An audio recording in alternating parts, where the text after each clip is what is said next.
Luhu. Shadala Henu Abotenu. Abiama Bigiska Babiako. Takwados Wishimeka Kwados Balushimeka Lolamwae. With Shaman Israel, Ashabat, Lasso, Ashabat, the Duratam, Ola. Bailey, David Israel, Otilola. Kisha Shayami Masa, Shaddai Mashamai. Where to others who by own must be Shabbat, way not fash. Baruch Shemeka, Baruch Yemeneka, Baruch Tuateka, Baruch Zushateka. El Shaddai Melech, El Shaddai Malak, El Shaddai Yumno Lolam Mahe. Baruch Shem Kabol Makuto Lolam Mahe. Baruch Kabol Lohimi Kumon Leke Yom. Hallelujah. Lolam Mahe.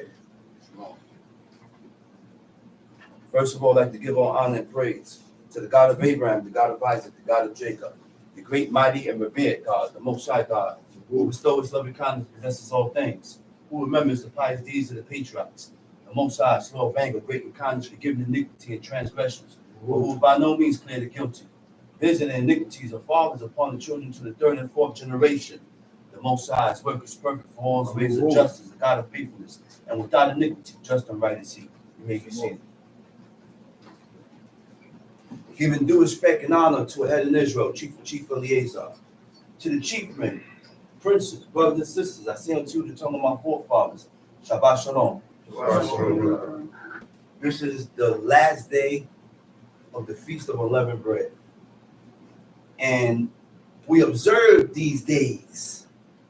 We observe this day for a memorial, for a remembrance of what our forefathers went through in Egypt, of what our forefathers went through when they was in the wilderness, of everything that our forefathers went through. God has caused it to be a remembrance amongst us, to keep our mind frame in tune with God, in tune with our forefathers. This is who we supposed to be in tune with. You are only being tuned with who you think you are. See, I can't tell you who you are. You have to decide that on your own and voice these things on your own. And according to your actions and how you live your life will determine who you are before God, whether you're a heathen or whether you're Israel, whether you want to serve God, whether you don't want to serve God. Your actions tells me everything. How you live your life, how you think tells me everything. This is why it's very important to read the book, man. Yo, it's very important to read this book. No, I'm not telling you no fairy tale, because everything about us needs to change, and we got a short time to get there. Like my brother used to always say, we are on borrowed time, man. We on borrowed time. This time ain't gonna last forever. So we need to clean our act up and clean ourselves up before God, before it's too late. Before he called back that which belonged solely towards God. That which belonged to God, which is the breath of life. One thing the brother told me, and it stood out, and it's high power. When God breathed in the breath of life into Adam, it was transferred. Now, because God gave and breathed in the breath of life through Adam, it was transferred through what? DNA. God ain't got to continue breathing no breath of life. No, it's transferred through DNA. It's transferred, man. And because, and anything God creates, he didn't create it to die. God didn't create man and woman to die. He didn't create the fowls of the heavens to die. He didn't create the beasts of the fields and the creeping things to die. But because man transgressed and we sinned before God, everything felt the effect. Everything felt the effect. You didn't have leaves withering from the trees. The trees did not wither. Nothing got old. But now, because we sin and we violate the laws and the commandments of the living God, of the creator of all flesh, of the spirit of all flesh, now everything's being affected. You think your creator, you think God ain't know what he was doing when he commanded Adam and told Adam, he said, now every tree in the garden thou mayest freely eat. He said, but that tree that's in the midst, he said, don't eat from it, man. Don't eat from it. Neither shall you touch it. But in the day that you eat from it, you're going to die, man.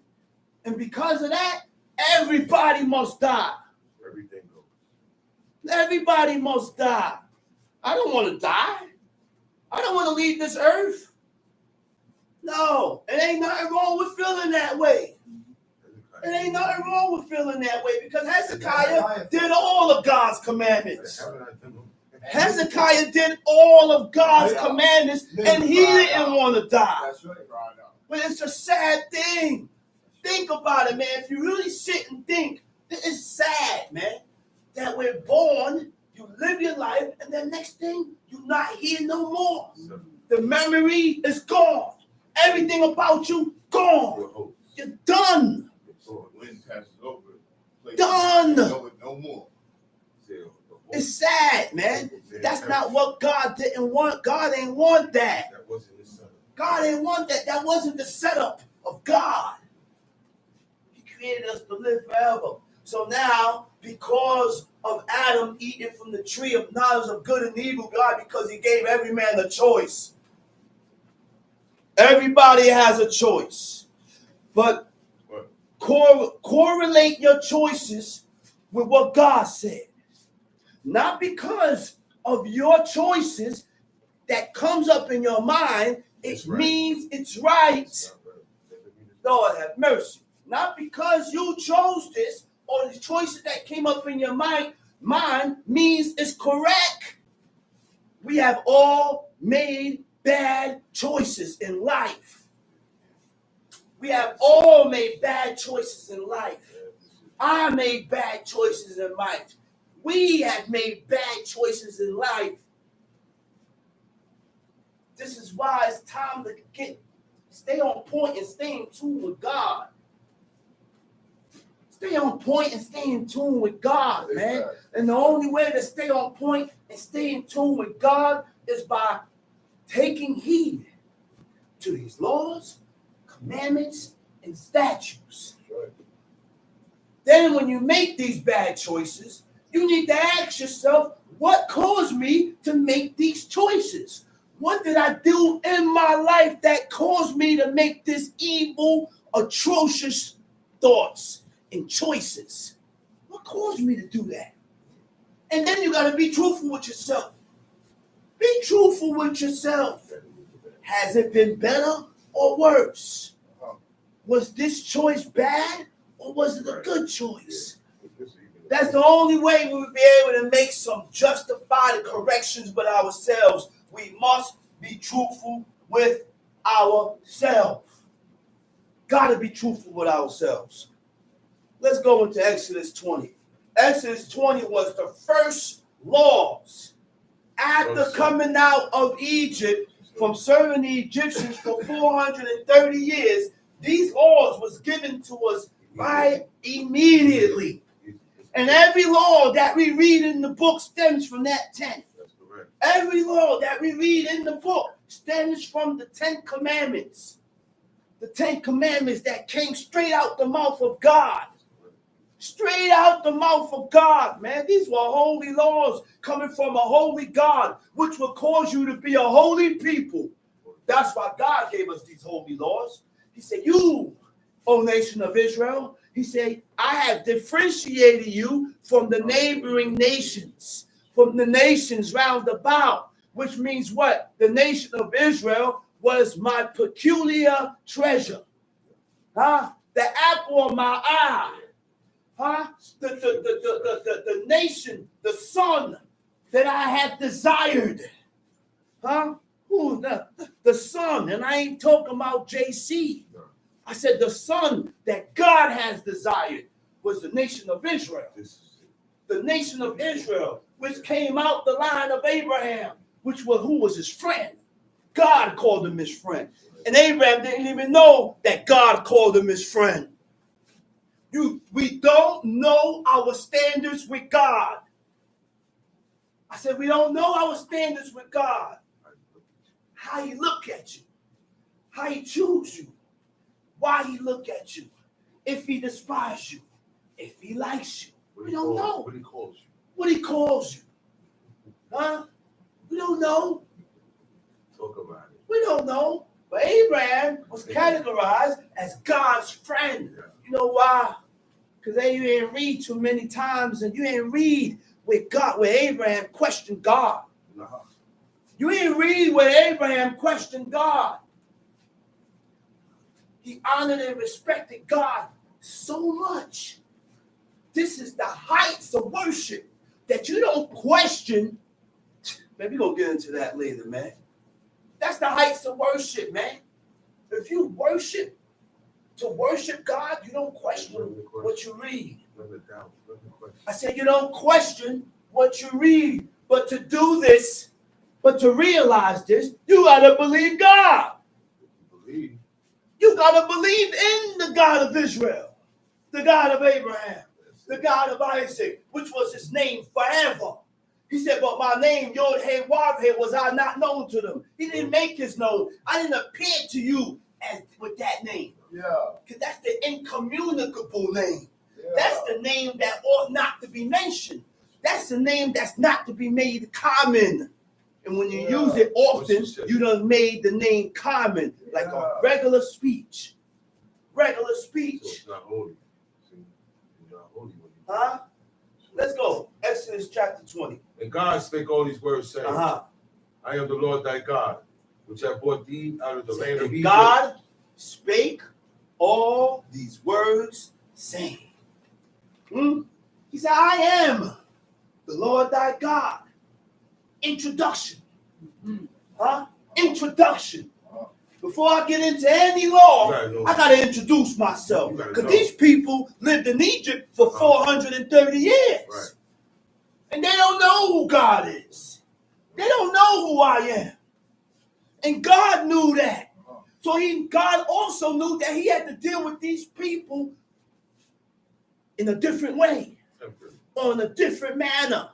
The God of the spirits of all flesh knew that.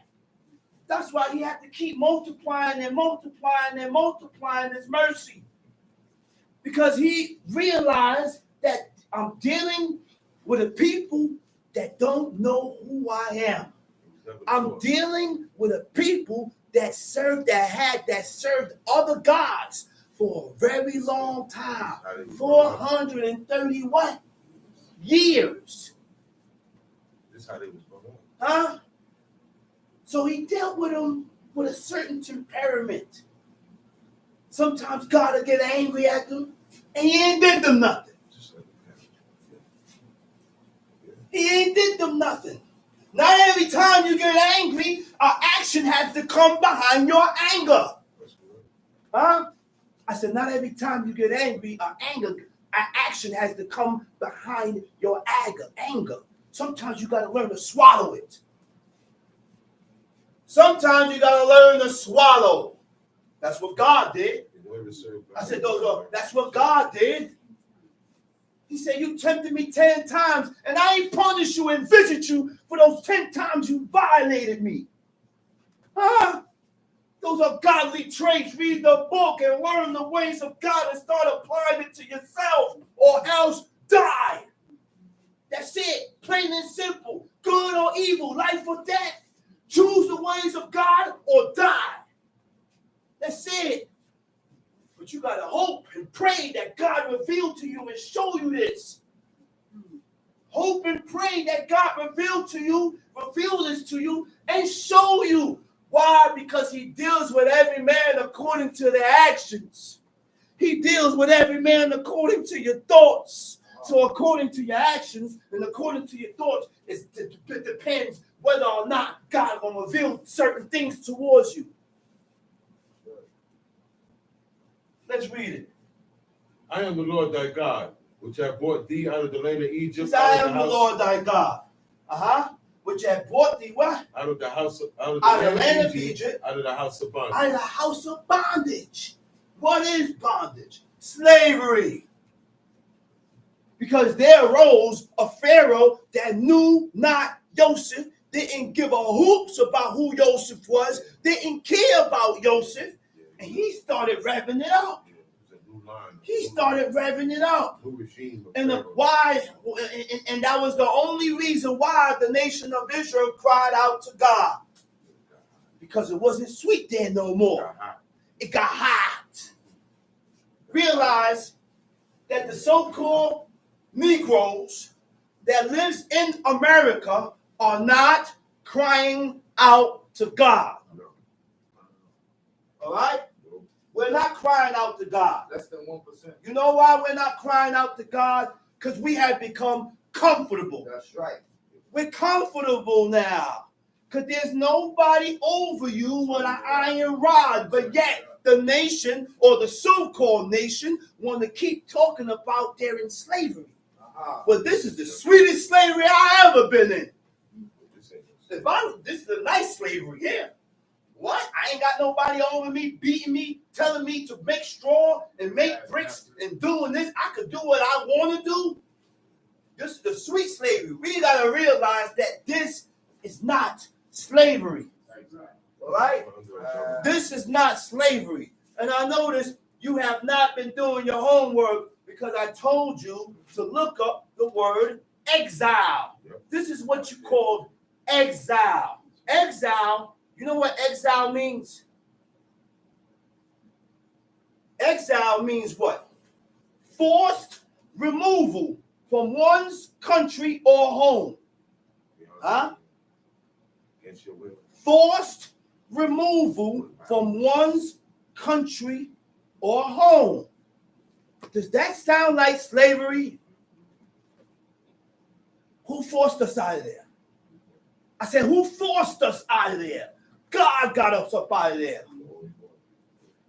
I said, God allowed these people to ransack Africa because we migrated from the east, from Jerusalem, from our native land, and we migrated into Africa. We stayed there, and God still showed us mercy while we were in this Hamitic country, to see if we was going to change. But we took on Hamitic customs. We took on Hamitic customs. Started rounding and shaping our baby's head, which was Hamitic customs. Started taking tribal marks and cutting ourselves.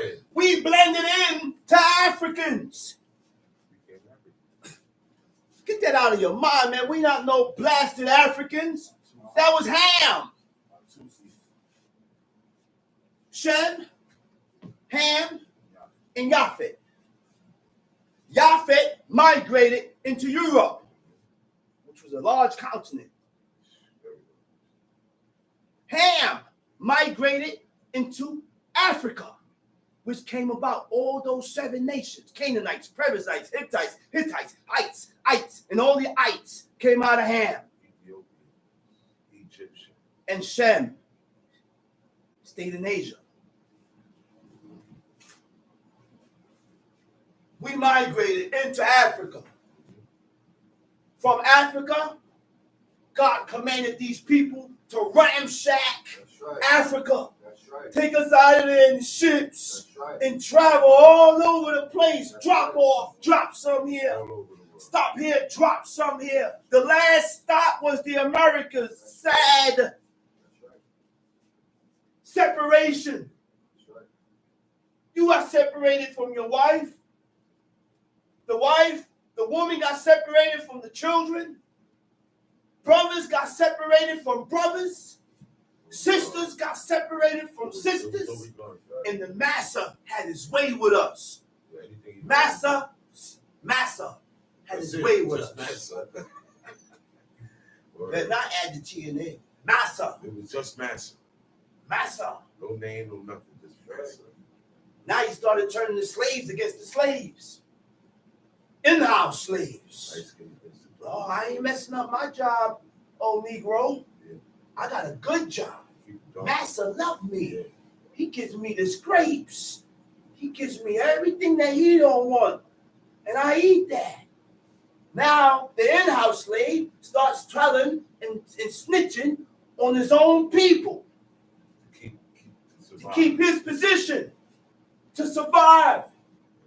Strung up pregnant woman. They know how to do it. I said they hung pregnant woman and took shotguns and stuck it up her private part and shot the baby out In front of the to put fear in the rest of the slaves.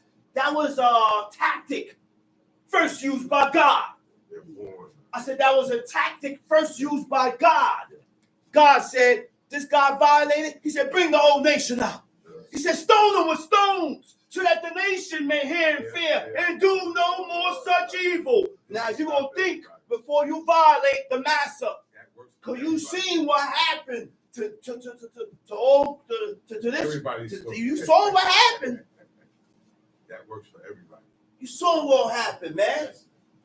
Well, it's not for me to hate the white man or hate who God told or appointed. It's not for me to hate or despise who God appointed to do these things. You know why God allowed these people to do these things, man? Because we came up short with God. Turned on them.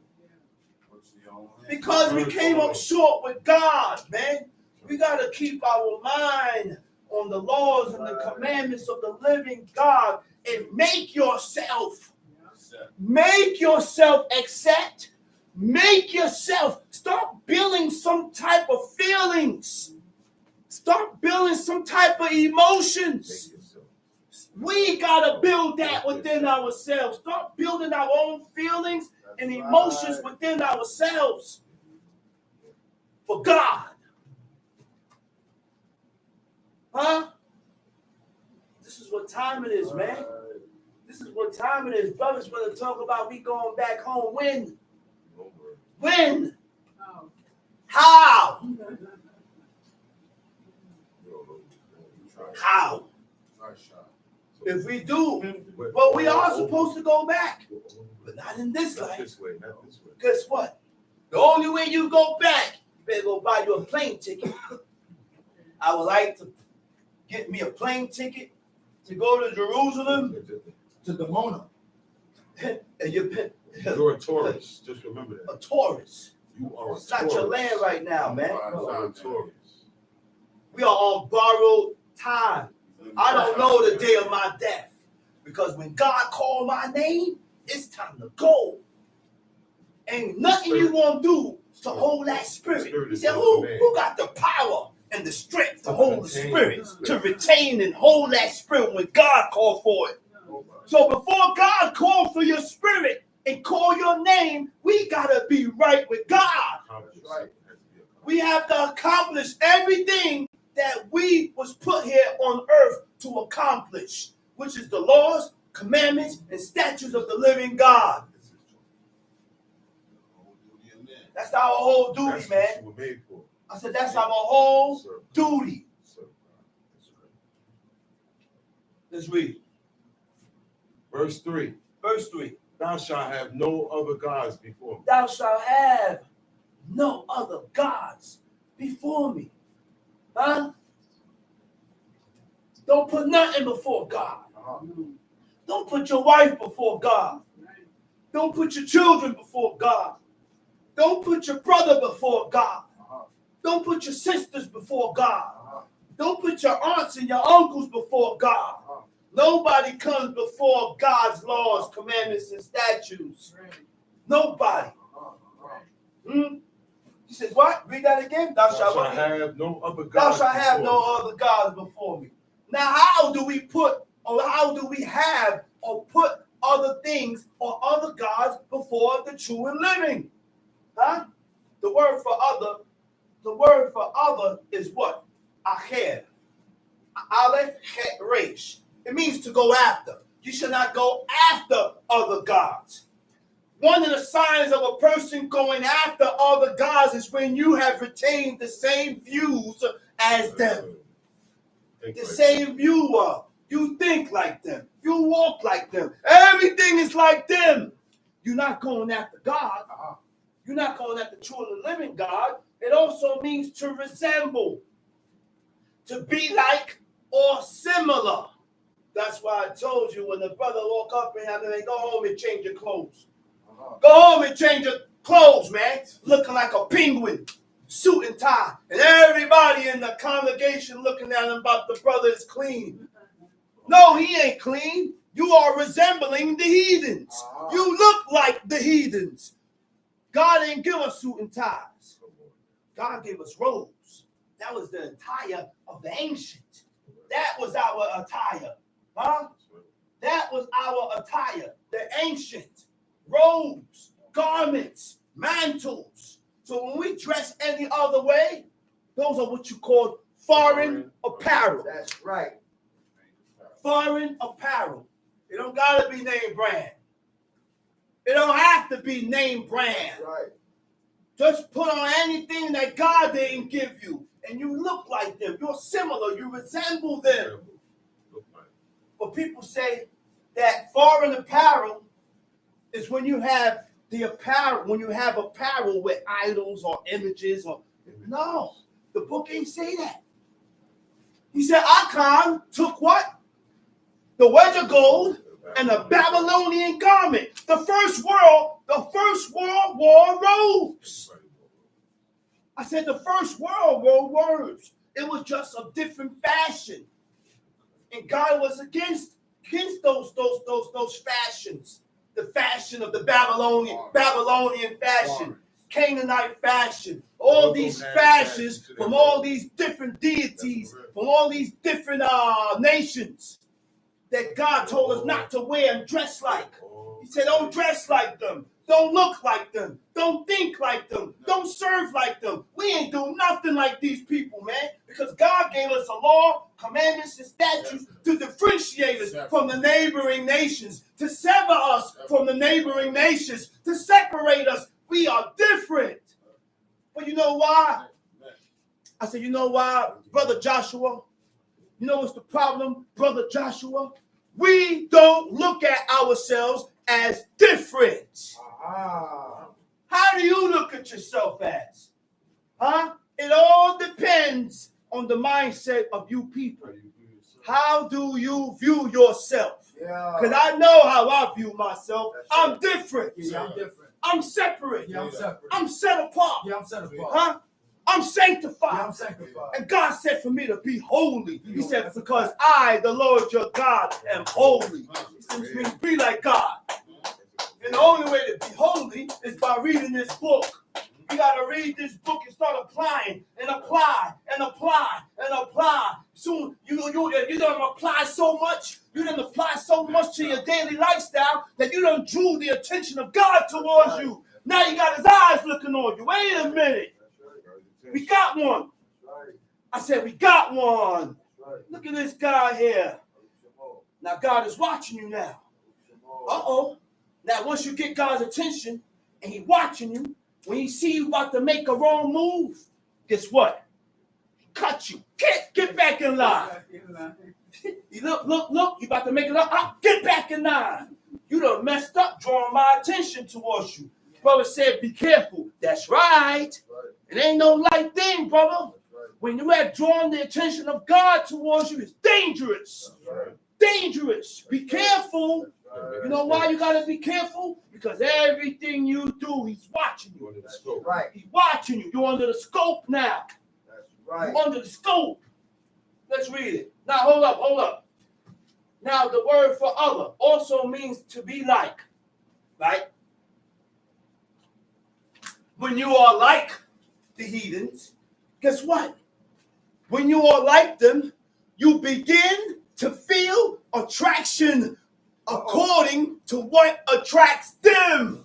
Huh? That's why you ain't seen me at the eclipse looking up in the sky. Yeah. Talk about because you know why you ain't seen me during the eclipse looking up in the heavens trying to see? Because the heathens, that's what attracts them. Yeah. I said that's what attracts the heathens. And God ain't tell us to wander up in no sky. He said, don't be driven and banished to worship the hosts of heaven. Deuteronomy 4.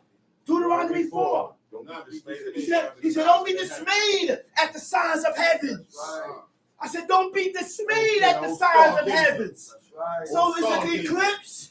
Oh, what are you going to be doing at the eclipse? Home. What are you going to be doing at the eclipse? Home. Oh, you're not going to? I'm not worried about that. I got more things to worry about than to be staring up in some sky trying to see some eclipse. God said, don't be dismayed at the signs of the heavens. He said, why? Why? He said, because the heathens, the nations, anytime when you see heathens, in the Hebrew it says goyim, means nations. Right. The nations are dismayed at the size of heaven. You know, that says a lot, man. That's right. That says a lot. Whatever the heathens do, we are forbidden to do. That's right. Talk about it. Even a reaction. When you do it, we are forbidden to do. So realize something. We need now when whatever the heathens do, we are forbidden to do. Right?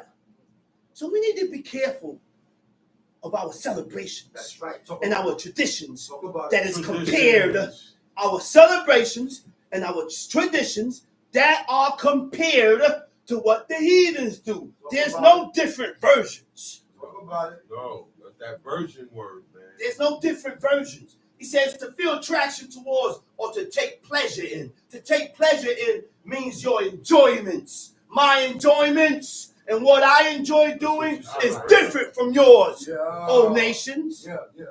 Huh? Oh, 7 nations. It's different from your enjoyments. Huh?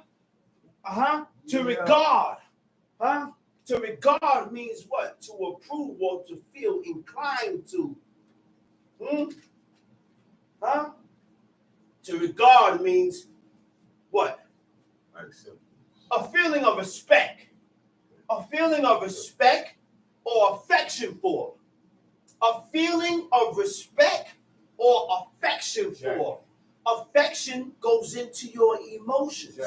Huh? To agree means you accept. To agree means you accept. So if you disagree with God, you don't accept God. That's right. If you disagree with the book, you don't accept God. Because these laws, commandments, and statutes came strictly out the mouth of God.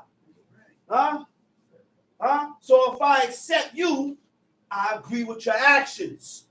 We have to be careful of the people. We got to be careful of the people that we accept. Right. We got to be careful with the people that we accept. Why? Because when we accept people, then we accept what they do. Yeah. This is why the prophet Samuel was hesitated to worship with King Saul.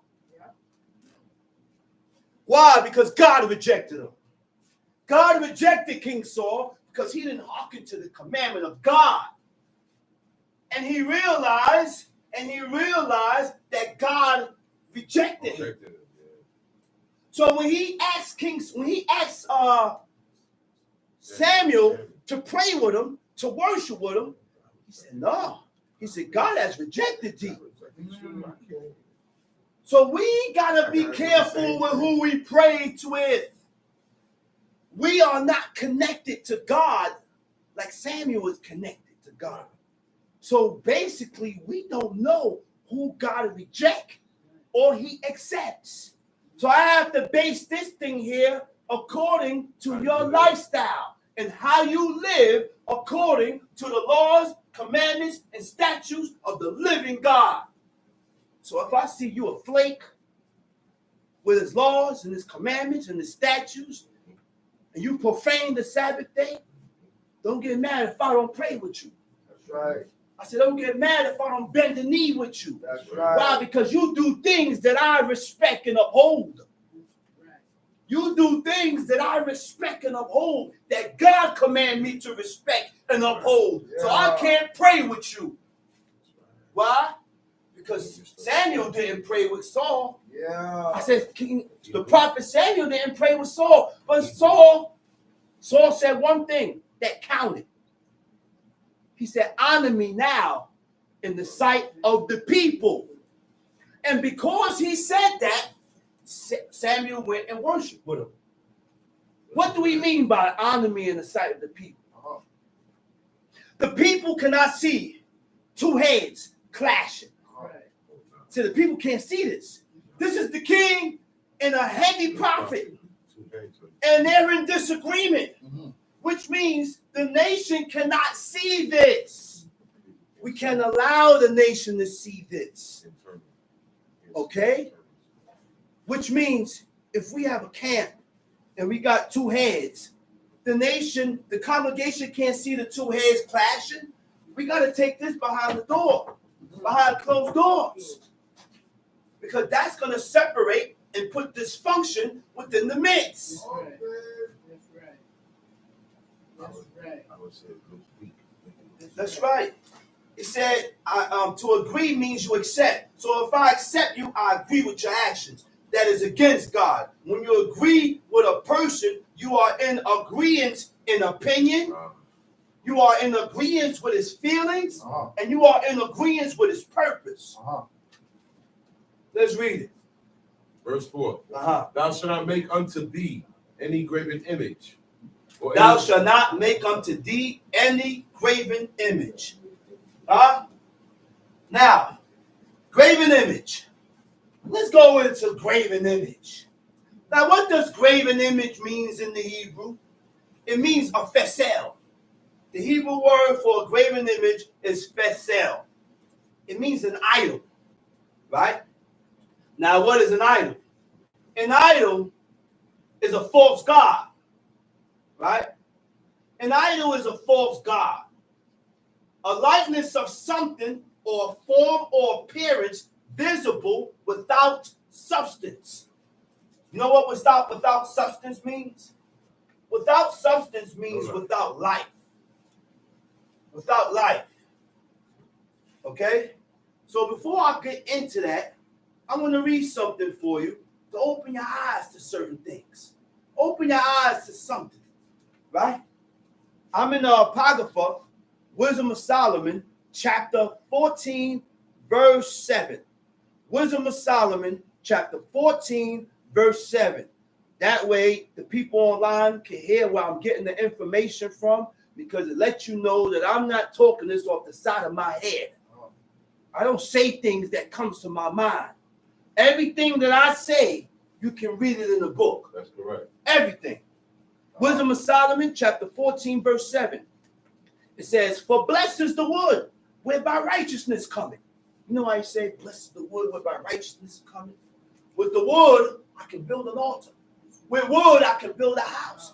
I can do a lot of good things that can come from wood. All right? He said, but that which is made with hands is cursed. Depending on your thoughts and your ideas and what you conjured up in your mind to make with that wood, now the wood is cursed. You done cursed the wood by you building and forming things that God hate and despise. All right? As well it, as he that made it, he because he made it, and it, because being corruptible, it was called God. You become cursed, and the poor wood become cursed, because you done fashioned it into an idol, into a deity. Right? For the ungodly and his ungodliness are both alike hateful unto God.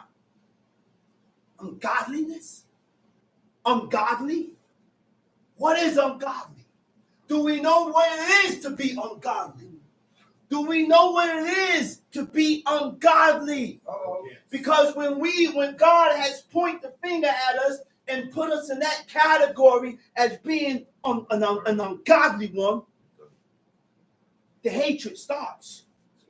God will begin to hate you and despise you. That's right. Why? Because you are doing ungodly things in the eyes of God. That's right. You are doing things that is not of God. You see how quick it is for God to hate us? God love us, for he so gave his son. It's foolishness.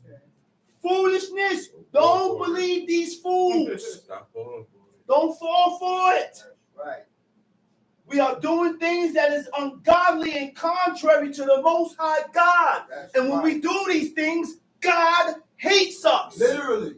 Literally. That's right. He despises us, right. man. God don't love the world. So man. we got to be on point with ourselves and don't allow you. I said, don't allow you to lead yourself astray. Because you can't lead me astray. I lead myself astray because of what I have in me. That's right. Huh?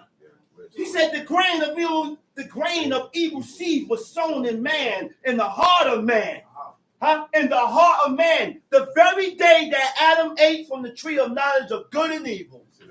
It's in everybody. We all got evil in us. That's right. We all got evil in us. But God gave us a hand up.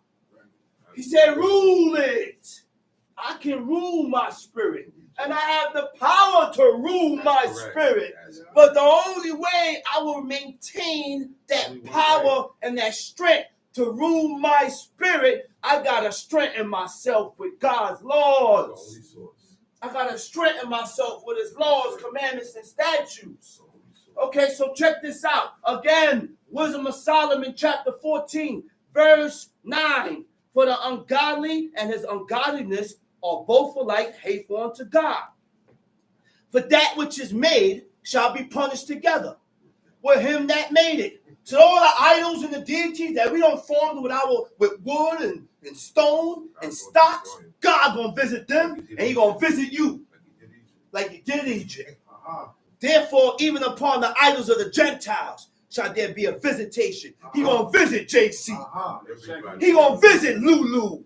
He gonna visit the Yoruba gods. He gonna visit the African gods. He gonna visit all the deities and the idols of the lands, the idols of the nations. Why? Because there's only one God, the eternal God, the God of the spirits of all flesh. El Elyon. The God that created the heaven and earth, man.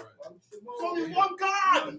I got goose pimples, man. I got goose pimples, man. There's only one God. Why we keep talking about as many gods, all these deities, God here, God. There's only one God. Yeah. And one way to serve him. Yeah. One way, man. There's only one way. That's right. That's right. Look, man, when I talk like this, guess what? I boost myself. That's right. I boost myself to get right with God. That's right. You know why? That's why God said, talk about it. Yeah. You know why? Everything that God told us to do, it's an effect on you. It's going to help you. You think it's just, God said, talk about it. It's going to motivate you. That's the motivation. We got to motivate ourselves. There's no way I can motivate you, brother. I can't motivate you. I have to motivate me. You got to motivate you. Huh? By talking about the laws and the commandments of the living God constantly. And when you're talking about it, make yourself stir those feelings up, stir your emotions up to push for God and believe it. Believe it, man. Make yourself believe it. Yeah. Stir those emotions and those feelings up to push for the laws and the commandments of God. Yeah. Yeah, that's not bad. That's where we at, man. Let's go, man. Let's go. Because listen, we playing games. You felt the tremors? I said you felt the earthquake tremors? You know what's going to happen if an earthquake hit here? Catastrophic. I said catastrophic. And brothers want to play around and joke like it's some joke. It ain't no joke. Hey, Chief, it said the Lord's anger was kindled and the earth That was in the book. And the earth Read trembled. that in the book. Yeah. He said the Lord's anger got kindled. And the earth He said, trembled. and because of God's anger By him being getting kindled, upset. Yeah. it trembled and shook the earth. Yeah. Earth got Huh? scared. You ain't afraid? Yeah. Huh? Earth got I said, you're not afraid? Yeah. Man, man, that Yeah. built some type of fear in me, man. Yeah. I said, that built some type of fear in me It only gonna to build start fear. correcting the things that I was coming short in. Right. That's right. The things that I was coming short in, I started correcting it. That's right. Cleaning Think this about up. yourself. Correcting Think about that. yourself. And acknowledging that I was coming up short. You got to acknowledge that you're coming up with short with God in order to start making any type of corrections with self. That's right. Huh? Number one. I got good in me. The good in me is to serve God. Facts. Me too. Huh? Not because you have good in you to serve God means you're not going to sin. Talk. Huh? I could still have good in me to serve God, but iniquity going to also come here. I'm also going to sin. I'm also going to transgress. But we have to allow the good in you to overpower the evil that we have in us. That's what you got control of. Let's do it, man. Yeah. Wisdom of Solomon, chapter 14, verse 11. He said, because in the creature of God, they'll become an abomination and stumbling blocks to the souls of men and a snare to the feet of the unwise. You know what a stumbling block is? A stumbling block is something that causes you to fall into error with God. Huh? That's what a stumbling block. A snare is a trap. Huh? You will follow your own mind and trap your own self. Yeah. I said, we follow our own mind and trap our own self with God. And you don't even see it. And it's not for me to laugh and throw it in your face because I actually feel sorry for you. I said, I actually feel sorry for you, and I hope and wish that everybody could serve God and do his laws and his commandments. That's the mentality that we need to have. But we got opposite mentalities. Yeah. Israelites don't think like that. You talk to another Israelite, he said, man, forget him, man. He's evil. He's that. He's this. Ezra ain't do that. And Ezra got taken up. I said, Ezra ain't do that. And Ezra got taken up. We got to read the book and start acquiring. Read the book and acquire the mindset of the men in the book that God has chose. I said, read the book and begin to acquire the mindset that God, the mindset of these men that God chose. And follow that. And follow that, man. All right? Again, Wisdom of Solomon, chapter 14, verse 12. For the devising of idols was the beginning of spiritual fornication, and the invention of them, the corruption of life. That's the whole world. They corrupted everything. That's the whole world. They start making idols. Soon as they started serving idols and worshiping deities and idols, you done corrupted yourselves. You done corrupted your life. You done marred yourself. Huh? He said, for neither were they from the beginning. They wasn't from the beginning. Why? Neither shall they be forever. For by the vainglory of men, they entered into the world. By the vainglory of men, by the figmentation of your mind, how these idols came about. All idols, all deities came from vain men. All right? And therefore shall they come shortly to an end. Check this out. Now, this is the point I wanted to get to. And now this is going to substantiate. All right? Listen to this. For a father afflicted with untimely mourning. A father afflicted with untimely mourning. He's crying. Untimely mourning means you don't know when he's going to stop. He's in a continual mourning.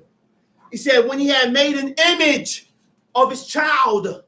He said he made an image. What is an image? A picture. But Israelites want to argue with you, and when you tell them that God is against us having pictures. Temuna are pictures. I told a brother that, and he said, well, I'm not worshiping it. I just have a picture of my son. God ain't talking about that. He's talking about idols. But you, rebellious one, you can't show me what you're talking about in the book. But I can. I said, check it out. I said, for a father, I'm going to read it over. Wisdom of Solomon, chapter 14, verse 15. I got to keep repeating it because I want the people to get it and understand and see where it's at, where I'm getting this information from. For a father afflicted with untimely mourning, when he had made an image of his child, soon taken away, dead. He made an image of his child, soon taken away. Now honored him as what? As a god. Now honor him as a god, which was then a dead man. And delivered to those that were under him ceremonies and sacrifices. Now I'm gonna lean on this. Now this is why I don't have pictures in my house. Pictures, the living room. I said this is why I don't have pictures in my house. Talk about it, drama. Now, if we can't agree with the wisest man that ever lived, who was who? King Solomon. This is the wisdom of Solomon. Huh? And this is why a lot of brothers disagree with the Apocrypha and will push the Apocrypha away because it goes against what? It goes against the things that you believe, that you like, that you don't want to get rid of. Huh? Now, and this is why I don't have images in my house. I don't have no pictures in my house. I don't buy my daughter's dolls. I don't buy my son action figures. I don't have no images of male and female in my house. I don't have no images of any beasts or any cattle. I don't have no images of any creeping things. I don't have no images of the hosts of heaven. I don't have no images of nothing that God created. Here. Nothing that God created. Not even animal crackers. Okay? Not even animal crackers. What about the lion? Okay? So now, right? The last part. He said, and delivered to those that were under him ceremonies and sacrifices. You know what that was? Those was funerals. I didn't bury my father with no funeral. When my pops passed, I buried my father like the men of the East. I said I buried my father compared to the men of the East. We took my father. We didn't have no wake. We didn't have no funeral, no ritual, no none of that. No what you call that? You know what they have after you bury? Repast. Oh, and excuse me, brother. The repast would be repast. Show me in the book where we had a repast. Huh? We didn't have none of that. He said you honored him. He said he made an image of his dead son, and by doing that, you honored him as a god. You turned him into a god. You honored him as being a god. So be careful with the images. Be careful with the funerals. Be careful with the repast. When I buried my father, just his sons and his family, we went, dug a hole, and we buried him. That was it. That was it. Huh? You know, they had the hole dug out. The only thing the people had to do was lower them down. That's it. That's it. You know, all that dirt, we took shovels. Everybody took shovels in tears. Everybody took shovels in tears. In tears, even my sister. In tears, man. Crying, throwing dirt. Crying because we ain't gonna see him no more. That's it. Ain't no more seeing Abba. Abba gone. That's it. That's it. You ain't seen Father Pops no more. So now our duty is to live according to what your father taught you. That's right. And that's the laws and the commandments of the living God. That's right. That's right. You ain't following none of these crazy Israelites. That's right. That's right. Some more. Some more. Let's read, man. That's right. Some more. Still in wisdom or something? Nah, Exodus 20. Exodus 20, chapter 4. Thou shalt not make unto thee any graven image. Or any Graven likeness. image. You know what a graven image is? Do we know what a graven image is? A graven image also refers to cult image. Yeah. Cult image. Talk about it. Talk about it. Human-made objects. Talk about it. Huh? Talk about it. Human-made objects that is worshipped for the deity or spirits that it embodies or represents. A cult image is what? It started in Mesopotamia, date back to early dynastic times. Egyptian cult image date back to pre-dynastic times. Late fourth millennium BC. That's where all these graven images came from. Talk about it. But we like to follow the heathens. We want to have staffs and start building images on top of the staff. You see brothers and they engrave. That is a graven image. When you take wood and you engrave a lion's head, that is an actual graven image that God done told us not to have. But we still do it. It's of old. I said we still do it. Why? Why we still do these things? Because we doubt God. We doubt the God that we serve. We doubt God. We doubt him. We don't believe in God. And we don't believe in his word. So we go against everything that we read. Everything. A person said, thou shalt, we shouldn't do that. The first thing, human nature, we do is we go against. We deny it. Have you did the studies about what I'm telling you not to do? Let's read, man. Thou shalt not make unto thee any graven image or any likeness of anything that is in heaven above, and that is in the earth beneath. Read it, go back. Read it over. Thou shalt not make unto thee any graven image or any likeness of anything. Thou shalt not make unto thee any graven image or any likeness of anything. The word for likeness is what? You know what the word they got for likeness in the Hebrew? Said temuna. Temuna. Temuna is what? A picture. Temuna is a picture, man. But the brother say we can have pictures as long as we ain't worshiping it. We can have these things as long as I ain't worshiping. God ain't say that. He said don't have these things. Don't make them, don't have them. Why? Because the nations did it. Egypt was full of images. These laws we got from God was direct right after we left Egypt. And these are all laws that God gave us because we was doing the same thing in Egypt. Same exact thing in Egypt. He said, my people asked the counsel of their stock. Let's read. Where you at? 4. Thou shalt not make unto thee any graven image or any likeness of anything. Thou shalt not make a what? Any graven image or any graven image or anything.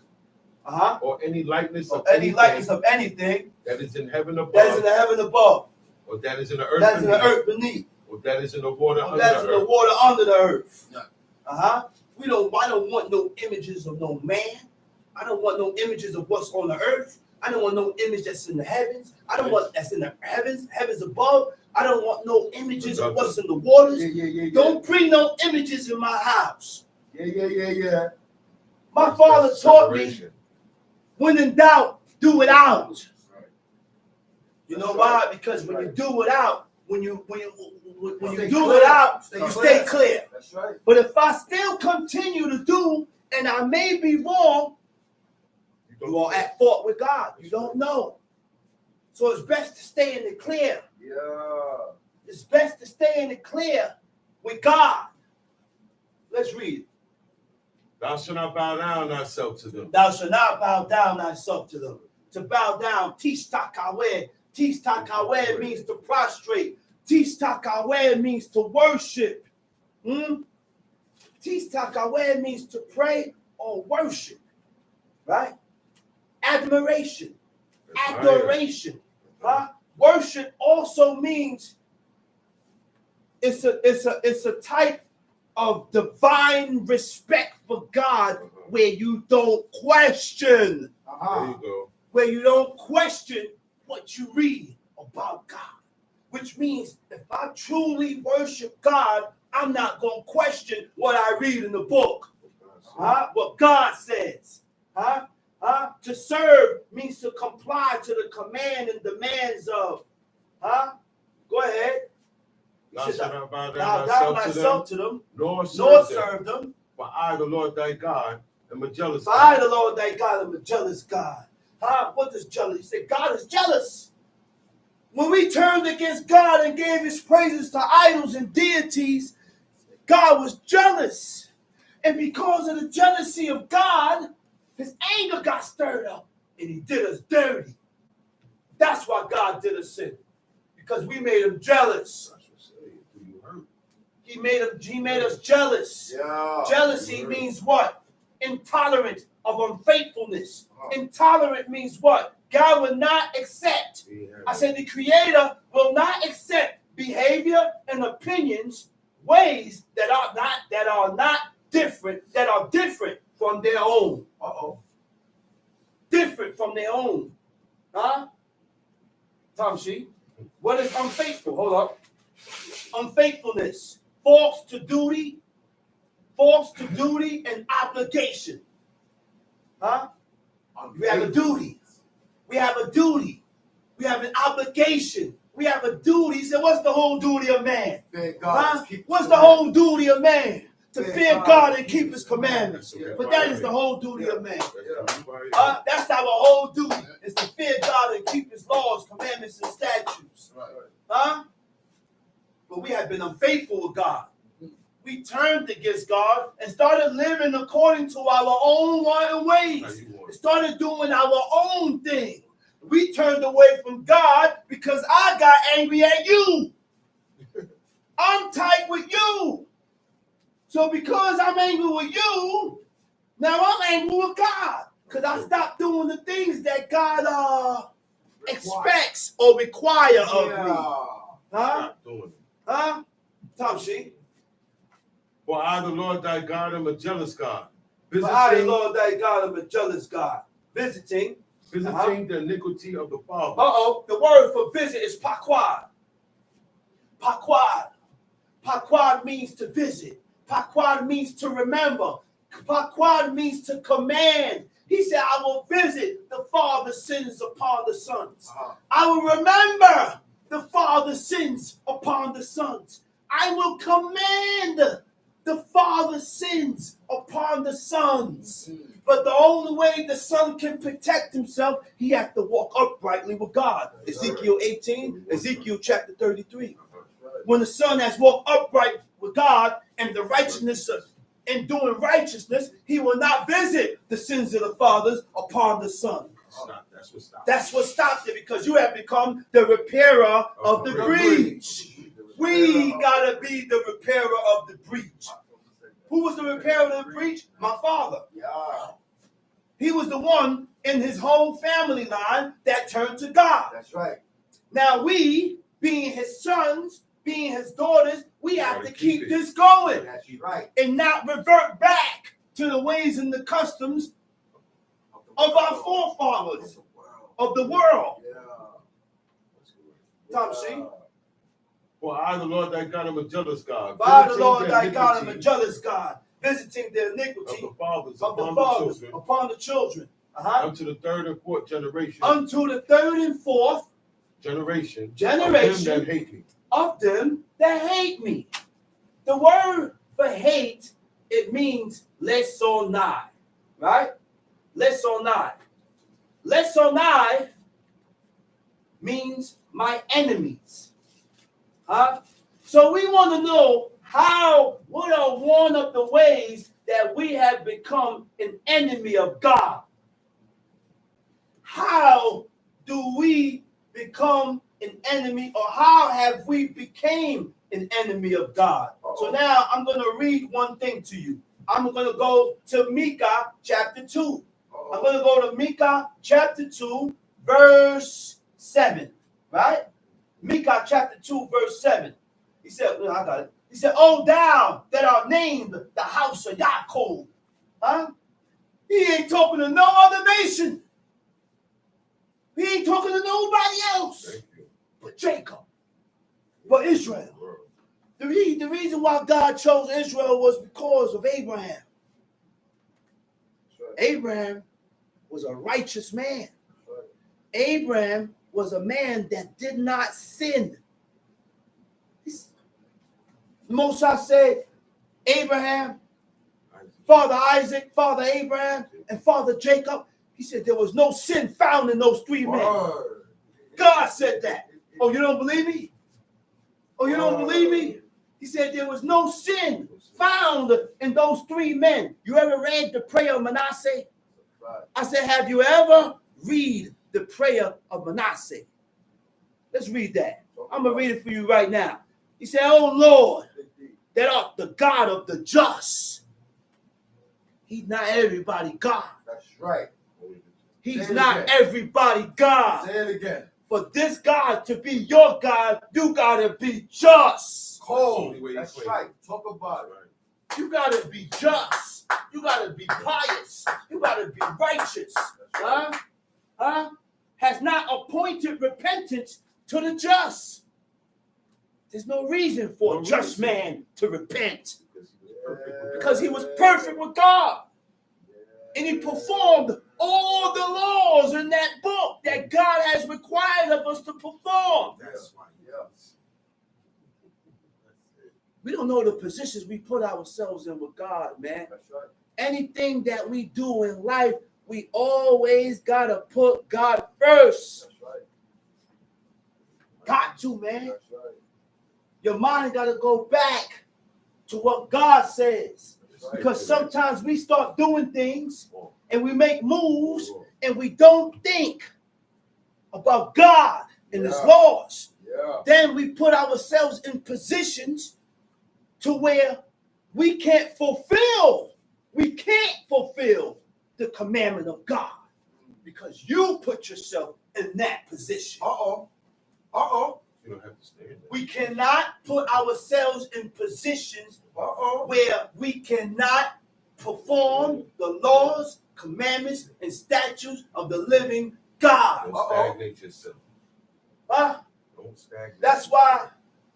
Talk about it. Look, Talk about it. this is why I said to myself, man, you think God cares about me working late Say it, John. on my job? Talk about it, man.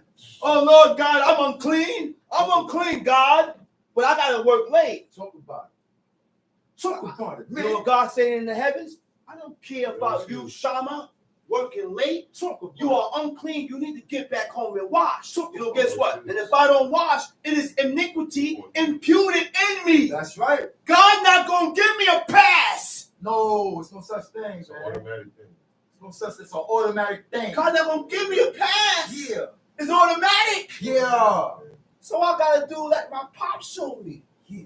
If I want to accomplish this, Yeah. I got to put on long sleeves in the Yeah. summertime, 100-degree weather. Yeah. Because I don't want to be touched by men that are unclean. Or stay inside. Or stay home. Just stay away. This is part of Yeah. being holy. Yeah. This is the part. This is the part of making sacrifice. Yeah. Don't sacrifice. It's called That's the sacrifice. sacrifice. Yeah. God knows I'm gonna be hot. Yeah. It's 100-degree weather, and I'm sweating out my eyeballs. Talk about it. But to perform the commandments and the laws of God, I'm gonna go through the heat.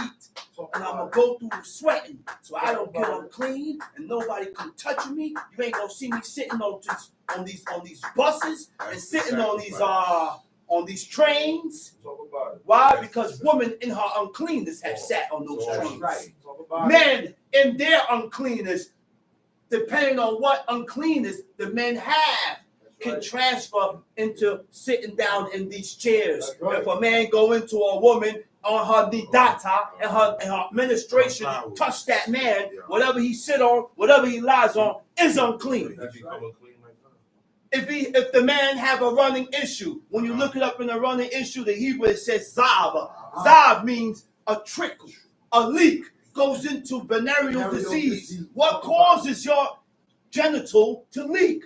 Gonorrhea, syphilis, chlamydia. All these things will cause you to leak from there, which cause you to be unclean. That's right. Your clothes, That's right. whatever you sit on, That's right. whatever you lie on, it's unclean. That's right. And God never said when it will be clean.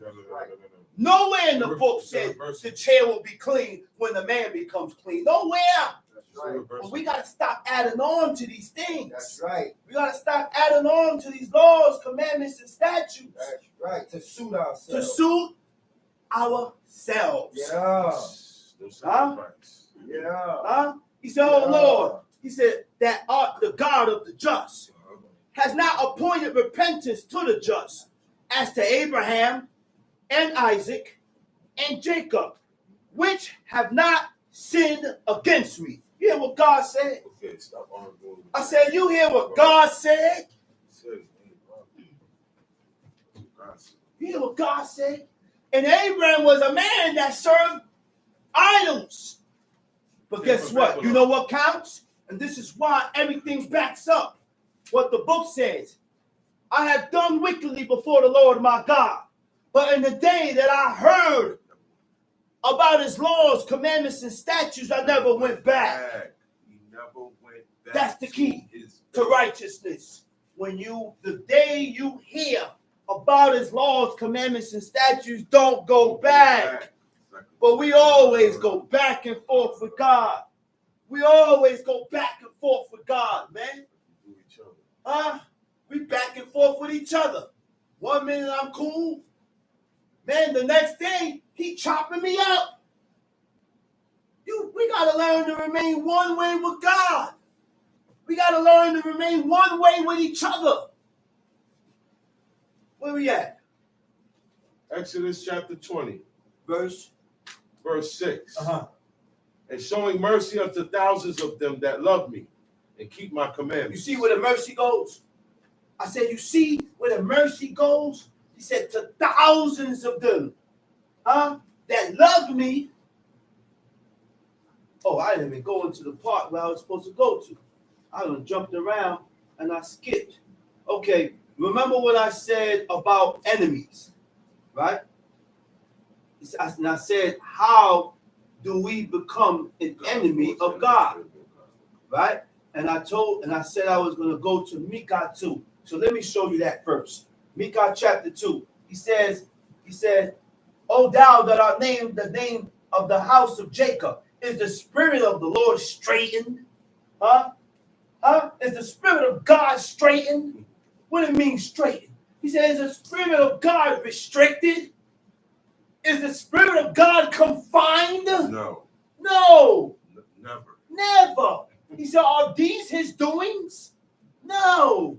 Do not my word do good to him that walketh uprightly? The laws of God is only going to do good to a person that walk uprightly before God. That's it. That's it. I'm in Micah chapter 2, verse 8. He said, why I'm in Micah 2, chapter 8? Because in Exodus 20, it says, read that verse over. Visiting the iniquity of the fathers upon the children, unto the third and fourth generation of them that hate me. One of the ways of showing your hatred to God. Micah chapter 2, verse 8. It said, even of late, my people is risen up as an enemy. We have become the enemy of God. Ye put off the robe with the garment from them that pass by securely as men as versed for war. They started coming out of their robes. They started coming out of their garments. They started coming out of their mantles. And these things that we started doing were actions of hatred of God. Showing God that we ain't with it no more. I don't want this no more. Huh? And this is why I don't condone, and I don't accept Israelites wearing suit and ties. Because God didn't give us a suit and tie. God gave us robes. God gave us mantles. God gave us garments. Huh? That's it. Some sheep. Thou shalt not take the name of the Lord thy God in vain. Thou shalt not take the name of the Lord thy God in vain. Huh? Now, hold up. Wait, let me back up. And showing mercy unto 1,000 of them that love me and keep my commandments. Right? This is a merciful God we serve. Huh? A merciful God. Kesed meaning faithful. Huh? Constant goodness. Huh? What is mercy?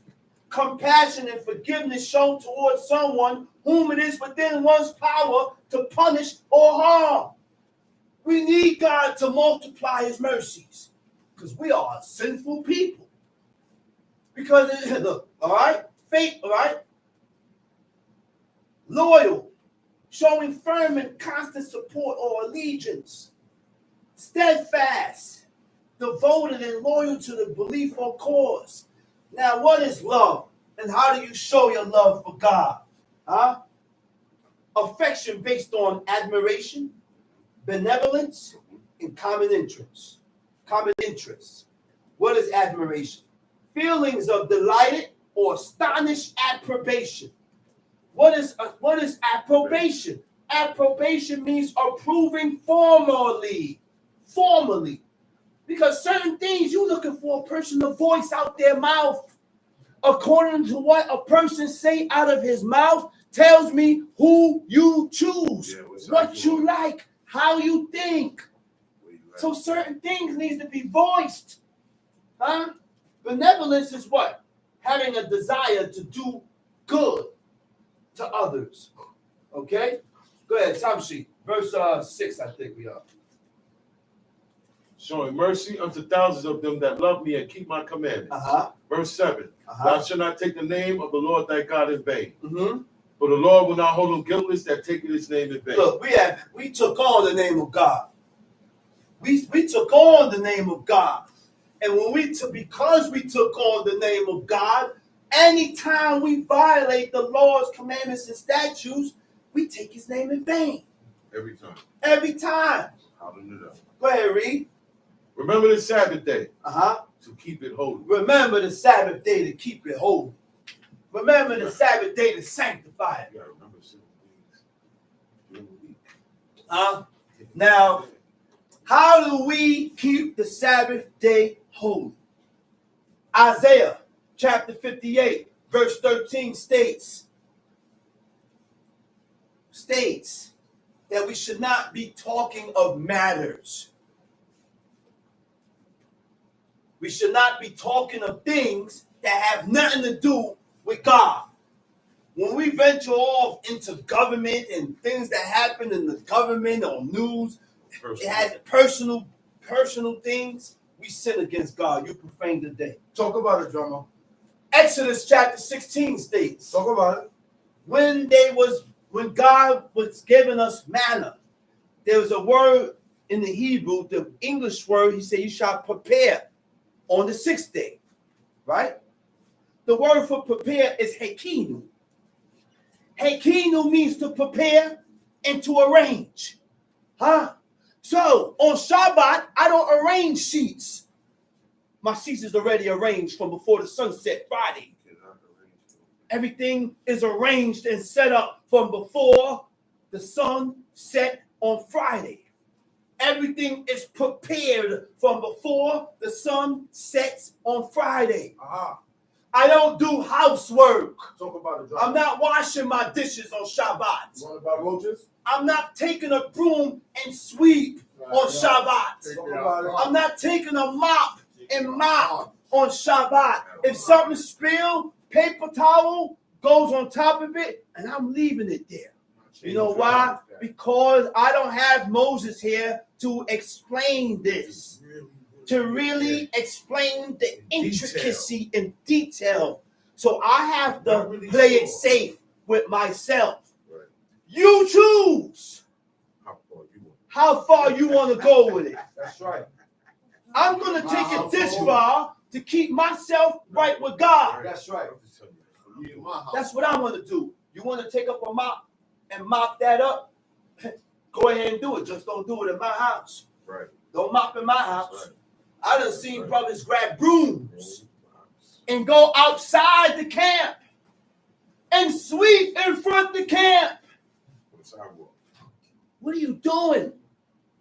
One brother was taking out a garbage. I said, oh, brother. I said, hold up, man. I said, wait, before you take the garbage out, because I can't stand to see such violations. I said, before you take that garbage out, brother, don't you think you should just take the cover of the garbage and cover it so no one put there, and then you can take another garbage pail with a bag in it and open it so people continue putting that in there. Because once you take that garbage out, tie it, you know what's next? He's going to go outside. He's not going to leave. He's going to go right outside with it. You're taking the garbage out, which means the seventh day is the same as the 6th day, the 5th, the 4th, the 3rd, the 2nd, and the 1st day. Everything that I do on the 1st, 2nd, 3rd, 4th, 5th, and 6th day, I do on Shabbat. I take garbage out on the 1st day, I do it on Shabbat. There's no separation between the Lord's Sabbath day and these 6 days. You're making it common. Because everything I do on the 6 days, I do on Shabbat. Yeah. There's no separation. There's no separation, man. It's not holy. So you're not treating the day as holy. You're not sanctifying the day. You're not setting the day apart. Yeah. Tom Sheep. But the 7th day is the Sabbath of the Lord thy God. Yeah. In it, thou shalt not do any work. In it, thou shalt not do any work. Thou. Thou. Nor thy son. Nor thy son. Nor thy daughter. Nor your daughter. Thy manservant. The manservant. Thy maidservant. The maidservant. Nor thy cattle. Nor your cattle. Nor thy stranger that is within thy Nor the gates. stranger that is within thy gates. So nobody can come into my house and do no work. Not even the animal. Huh? Can do no work. I will not allow nobody to come into my house and do no work. My cousins and my aunts and uncles that don't live this way cannot come into my house and do no work. God's rule. Look, my daughter can't come in my house and do no work. Because I have a daughter that she's not living this way. But she knows the rules of the house. That's my baby girl. She knows the rules of the house. And I talk to her every day. That's a fact. And I'm in her ear every day. And she knows what she needs to be doing. But I can't choose you over God. Yeah, that's a fact. Huh? I can't choose you over God. Huh? I can't allow you to do things that will profane the day on Shabbat. I come to teachings, you gotta come to teachings. I congregate, you gotta congregate. That's it. Can't stay back. Tom Sheep. For 6 days the Lord made And heaven we and can't, earth. listen, See. we can't break the Sabbath day for your parents. Can't. Sorry. Know why? The proof in the pudding. There was a man that fired his mother from being queen. Why? Because she made a monstrous idol. And he fired her. He didn't say, oh, Ma, I'm not going to fire you. I got to respect my... No, this has to do with God now. Mama, you shouldn't have did that, Mama. I got to fire you from being queen now. He said, and I got to destroy that monstrous idol. That's right. Mama and Papa can't come to your house, cut on TV, cook, and violate the Lord's Sabbath day. That's right. No way. No, I'm sorry, Mama, you can't do that here. Talk about it. Not here. I live one way, Mama. And that's the problem with people, you know. We are afraid to have a sit down with your parents and let your parents know how you live. They don't want to hear it from God's song. I don't want to hear it from you, old bubblehead. Let me hear what my daughter gonna tell me. I don't know you. I ain't checking. Let me hear what because listen, I done married woman. That's right. And I enforce the laws and the commandments of God. But she don't enforce it and let Her parents know. Listen, mama. I said, wait, hold up. It's best for it to come out of my mouth. It has more an effect. Mama, let me talk to you for a minute. I have chose to live this way.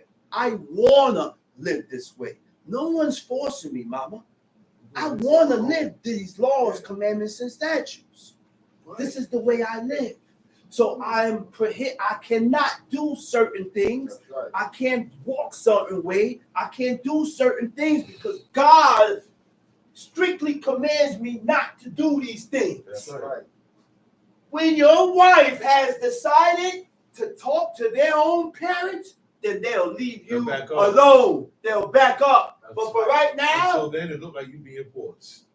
Right now, the man that she's with, they think she's being forced to do this because of the man that she's with. And deep down inside, in the heart, she hasn't been decided to serve God. She hasn't decided to serve God, so she's not going to support it. That's why she ain't speak up. That's why she ain't speak up yet. You can tell whether a person believes God or not when you sit your children down and say, listen, Bane, listen, son, listen, daughter, I live one way. This is the Sabbath day. We can't do this. We got to support God first. Support the laws of God by speaking up for God and His laws. Huh? Support God. I don't know where you stand. But do you really to support God? Do you believe? I believe. Like, that's my favorite. That's my brother's favorite word. Believe. Right. Triggers everything. Everything starts from belief. Action starts from belief. How I talk and what I say starts from belief. Everything starts when you believe in God. Even my reaction. Everything. Believe. You ain't gonna believe overnight. Belief comes with actions. First, the actions come. First, the actions come. Because a new person that's learning about God, they don't believe God. I said they don't believe God. They're going to start doing these laws and observing the Sabbath without belief. But in time of observing the Sabbath day, in time of fulfilling these laws, commandments, and statutes, the belief comes after. The belief comes after. Gotta put the work in first. Got to put the work in first. Let's read it. Verse 11. Verse 11.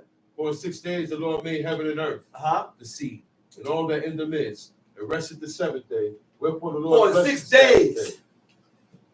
For in 6 days, He said, God made the heavens and the earth, the sea, and all that in the midst.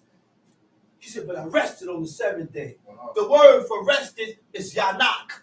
God don't rest. We serve a God. We serve the God of the spirits of all flesh. I said, we serve the God of the spirit of all flesh. Our God don't need rest. Our God don't need to sleep. Our God, He don't get tired. The word for rested is Yanak. It means to desist. It means to stop from creating, from working. No more creating on that day. On the seventh Nothing day, was created. 6th day was the last of His creations. Nothing was created. The 6th day was the last of God's creation. He said, but the 7th day, God desisted from His work.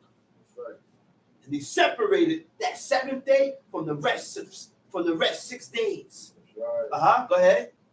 For 6 days the Lord made heaven and earth, the sea, and all that in the midst, and rested the 7th day. Wherefore the Lord blessed the Sabbath day and hallowed it. Wherefore the Lord blessed the Sabbath day and He hallowed it. He sanctified it. He made it holy.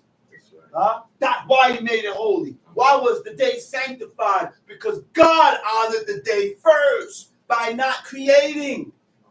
By not creating. Bara means to create. To create means to establish, to bring into existence. So when you're bringing things into existence, do you need protons and atoms? No. When you're bringing things into existence, it comes from nothing. It just appears. Only God could do that, man. I said only God could do that. So when we say certain things, Huh? You're Taken away from the power of God's word. Yeah, man.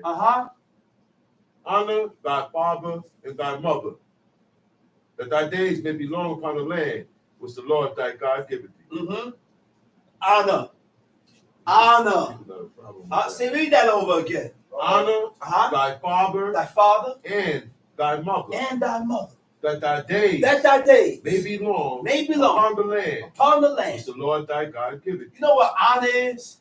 Nah, I don't know. I said, do we really know what honor is? I don't know what honor is. Huh? The book shows us what honor is. And I'm going to use the book for an example.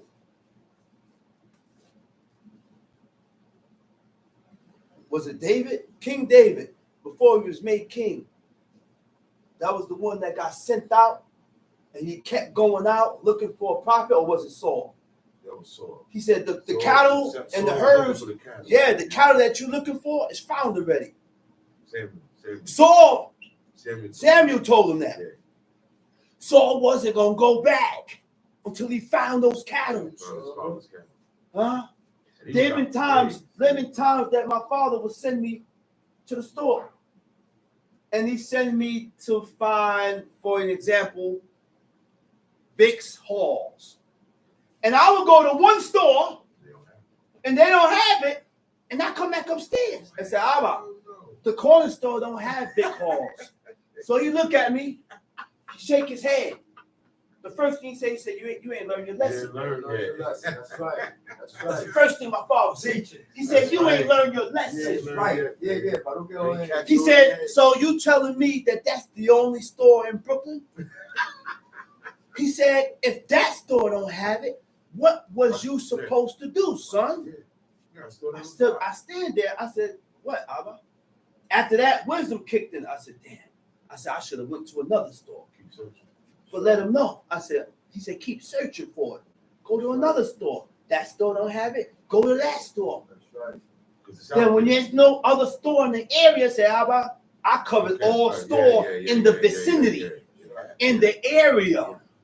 It's nowhere in the area. Then I can come back. But we have to see honor. You know what honor is? To live up to or fulfill the terms of. The terms can be anything. When he sent you to the store, make sure you fulfill that condition. Fulfill those terms. Complete it. That's what honor is. To fulfill the terms of. That's a fact. If you ain't fulfilling the terms of your parents, you are dishonoring them. Right. Jacob did not have to go in the field no more once he had his sons. Jacob was able to sit home.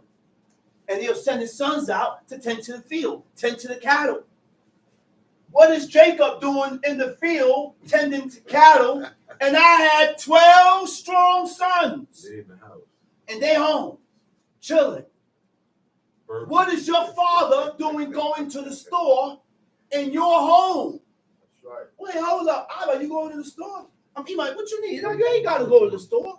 You can sit down and relax. I'll make the runs for you. I go to the store. But in order to do these things, you got to be around. I say, in order to do these things, you have to be around. That's right. That's right. Say it again. You got to be around. Look, one brother said, sometimes your father will send you to go do something or get something, and they don't have it in the vicinity. You may have to go to Manhattan or the Bronx. You got to go out and get it and travel to get it. Yeah, online you find it. This is what you want. Find out where it's at, and you go get it. And guess what? Your father will be satisfied. He's going to bless you in his heart. That's what you call, that's honor. That's the blessings. That's what I'm talking about. That's the blessings. That's the blessing that holds. Get it done. Especially if you have a car. Yeah. Especially if you have a car. You got a car where you can drive and get things, make things happen. There's no excuse. That's right. Talk about it, John. Time sheet.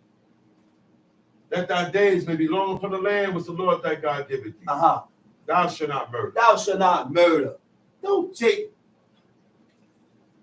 to kill a person, to take a life that's not justifiable by God is murder. Not murderous, man. If I'm in a fight For my life. for my life, and this guy is trying to kill me, and I kill him before he kills me, that's not murder. That's not murder. Sometimes people pull guns out on you. Sometimes people rise up on you, man. And you're able to dismember them and remove the gun from them, and you happen to kill them. That's not murder. You know why? Because if you don't kill him, he gonna kill you. There was a point in time in history where a brother was warned. He said, hey, listen, man. He said, Gadali. He said, yo, these guys here is coming after you. And they gonna kill you. They coming after you. They gonna run on you.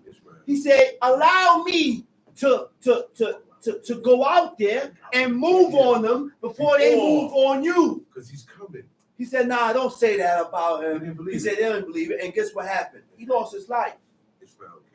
He lost his life, and they came and they killed him. Now, if he would have moved and killed them first, that's not murder. We got to learn what is murder. It's not your definition of murder. What is murder? Man chasing you, a man chasing you, chasing you, trying to take your life. You ever had somebody want to kill you?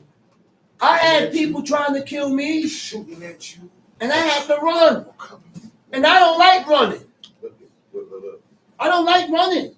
What it said? The cop said you made me run. I don't like running, but I had to run. Either run or die. He said, songs, either run or die. Talk bad against running.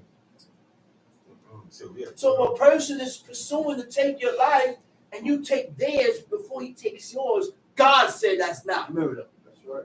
That's not murder. Maybe murder in your eyes, but not in God's eyes. And the only thing we worried about pleasing is God. We gotta stop worrying ourselves to please man, to please women, and to please children. And on top of that, wicked men, wicked women, and wicked children. Stop trying to please these people and please God. Please God. Because that's where the trouble comes in at. Yes. Right. I said that's where the trouble becomes in at. Pinpointed. Let's read. Thou shalt not murder. Thou shalt not commit adultery. Adultery. Do we know what adultery means? Adultery comes from the word adulterate. Adulterate means to corrupt. Adulterate means to make impure by the addition of foreign or inferior substance. It's not my sperm. It's a different type of sperm going up in you. That man's sperm is inferior to your body. That man's sperm is strange to your body because the molecular and the structure of your body, it has grown accustomed to my sperm. And it has adapted to my sperm. So when you have a different sperm coming in you, the body reacts. You don't know the reaction of what your body goes through when a different male sperm comes in you that the body is not accustomed to having. Anytime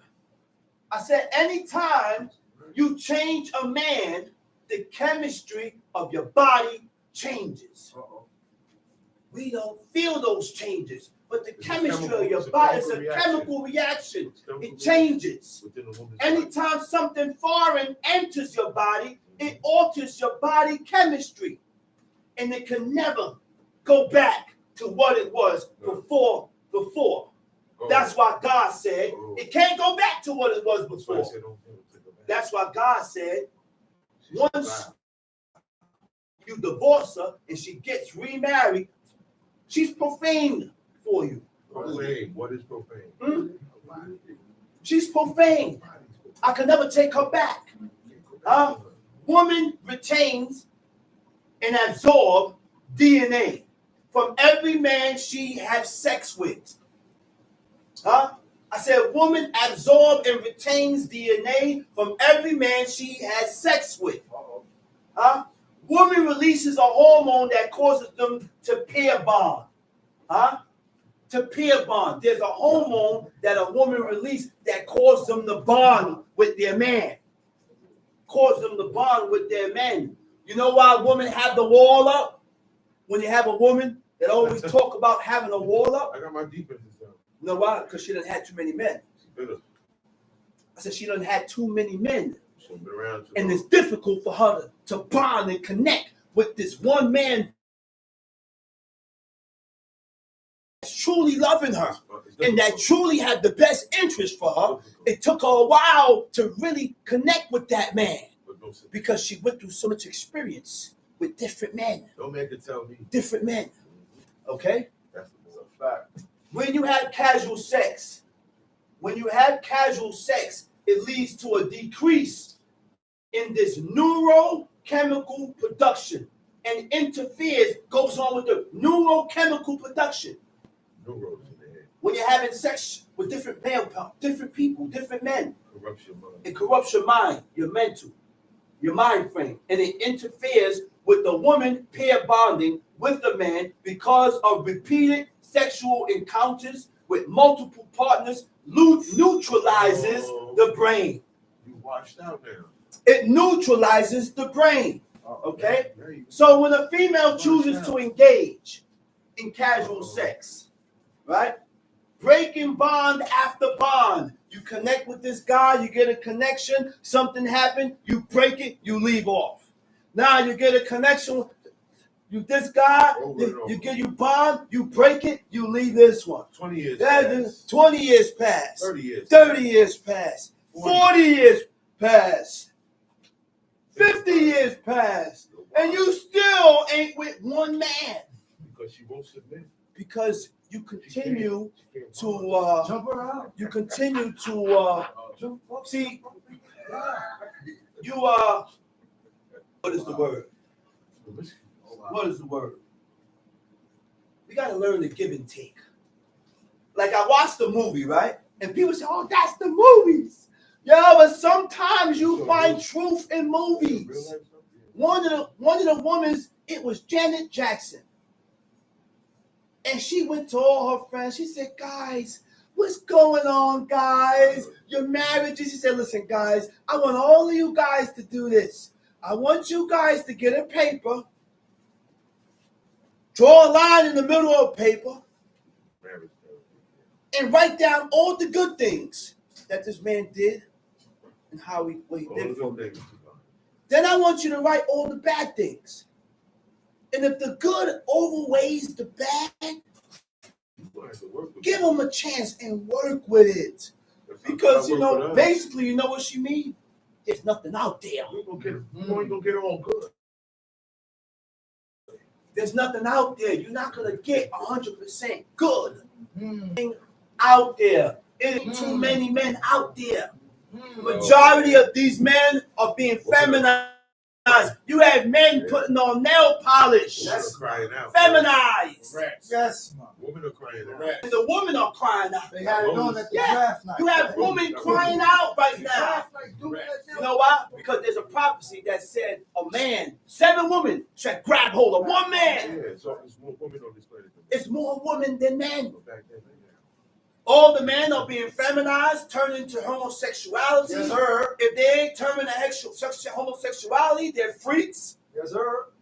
There's no men today. Talk about it.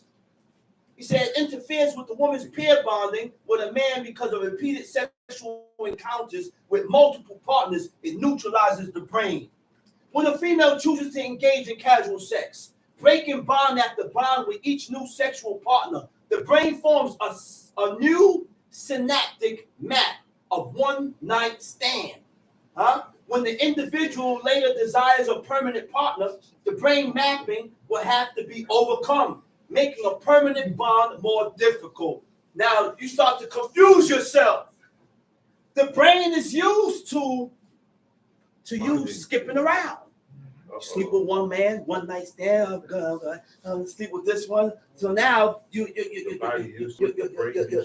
tricking the brain out.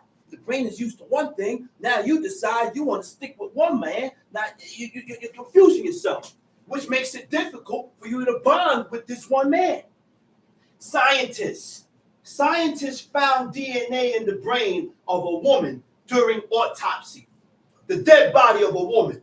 When they did the science, when they went into the woman's brain, they found DNA inside the woman's brain, which means what? Every man that she slept with, she starts to acquire the DNA of the man that he slept with.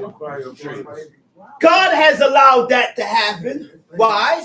So that I can learn my man. I can learn my man. And I know how to please my man.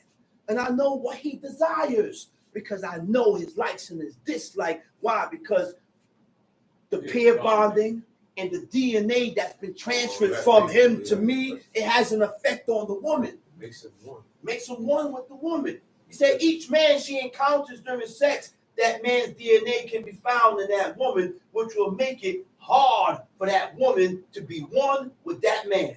That's why she has become more stubborn and difficult to handle. That's why she don't know who baby Oxytocin is produced in the hypothalamus part of the brain. Female usually have higher levels than men. Men produces it, woman produces it, but women have higher levels. The levels of the oxytocin in woman, we have a lower level of those things. Right. Time sheet. Thou shalt not steal. Thou shalt not steal. Now, in order for you to steal, you got to covet. In order for you to rob, you have to covet. You got to desire these things that don't belong to you. I have to want these things. This is why we steal and we rob and we plot and we devise certain things in our head to receive things that don't belong to you. To gain things unjustly. Tom sheet. Thou shalt not bear false witness against thy neighbor. Said, you should not answer as a false witness against your neighbor. You don't know what happened. You don't know what took place. You don't know what happened. You don't know what took place, but we base the situations about how. Why do we base situations like that? When you are not 100% sure about what happened. Huh? We're not 100% sure about what happened. All right? I made it all up in my head. Tom sheet.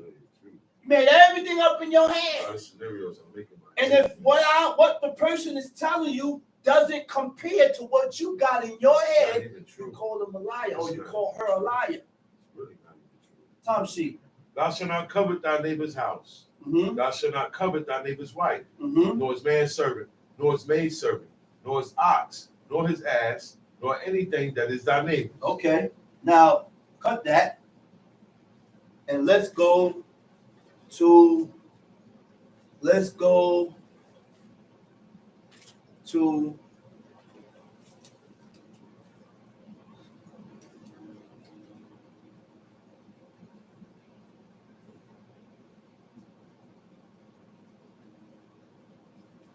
1 Samuel chapter 2. Let's go to 1 Samuel chapter 2.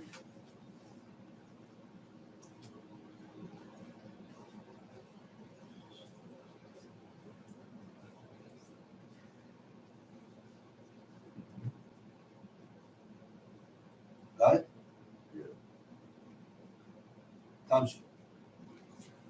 And Anna prayed and said, my heart rejoiceth in the Lord. Mine horn is exalted in the Lord. She said, my heart. What? She said, my heart rejoiceth in God. The word for rejoiceth is alatz. Ayin lamed zadeh. It means to exalt. Exalt. Exults. You know what exalt means? To be extremely joyful. To be extremely happy in God. Why? Because why was she so happy and extremely joyful with God? Because he granted her remission, what she asked for. She prayed for God to give her a son. And that was her desire, for her to have a son for her loving husband. Because that was the desire of all women, man. You with a man, if you're with a man that you truly love, you really love him, you're going to want to have his child. You're going to want to have his son. You're going to want to have a daughter, have a child from him, whether it's a son or a daughter. But you're going to want to have something from that man. Huh? Oh, yeah. Huh? And that was the desire of the woman in this book. That was their desire, to conceive from their husbands. And that's what she wanted. Tell she. My heart rejoiceth in the Lord. Mine horn is exalted in the Lord. My heart rejoices in the Lord. My horn is what? Exalted in the Lord. Not an actual horn, which is quereng, woof, resh, nun. The horn was meaning her strength, her might, her power. Tell she. My mouth is enlarged over mine enemies, because I rejoice in thy salvation. There is none holy as the Lord. He said, my horn exalted in God. My mouth is enlarged over my enemies. Because what? I rejoice in thy salvation. Tamshi. There is none holy as the Lord. There is none holy as the Lord. There ain't no other God can have that title. That's holy. There's no other God can have that title as holy. Huh? No other God. He said, there's none holy as what? As the Lord. But there is none beside thee. There is none besides thee. There is none except thee. Believe. There is no other. BT. There's no other besides this God. There's no other God besides our God. He's the only God. Neither is there any rock like our God. Neither is there any rock like our God. Talk no more exceeding proudly. Let not arrogancy come out of your mouth. Talk no more exceeding proudly. To talk proudly. Having or showing an attitude of superiority and contempt for people. What is contempt? Disregard for others. Watch our speech, because when our talk and in our conversations, we have to regard people. We got to regard others. Because when we don't regard others, those are what you call proud talk. Those are conversations of pride. He says supercilious manner or an attitude.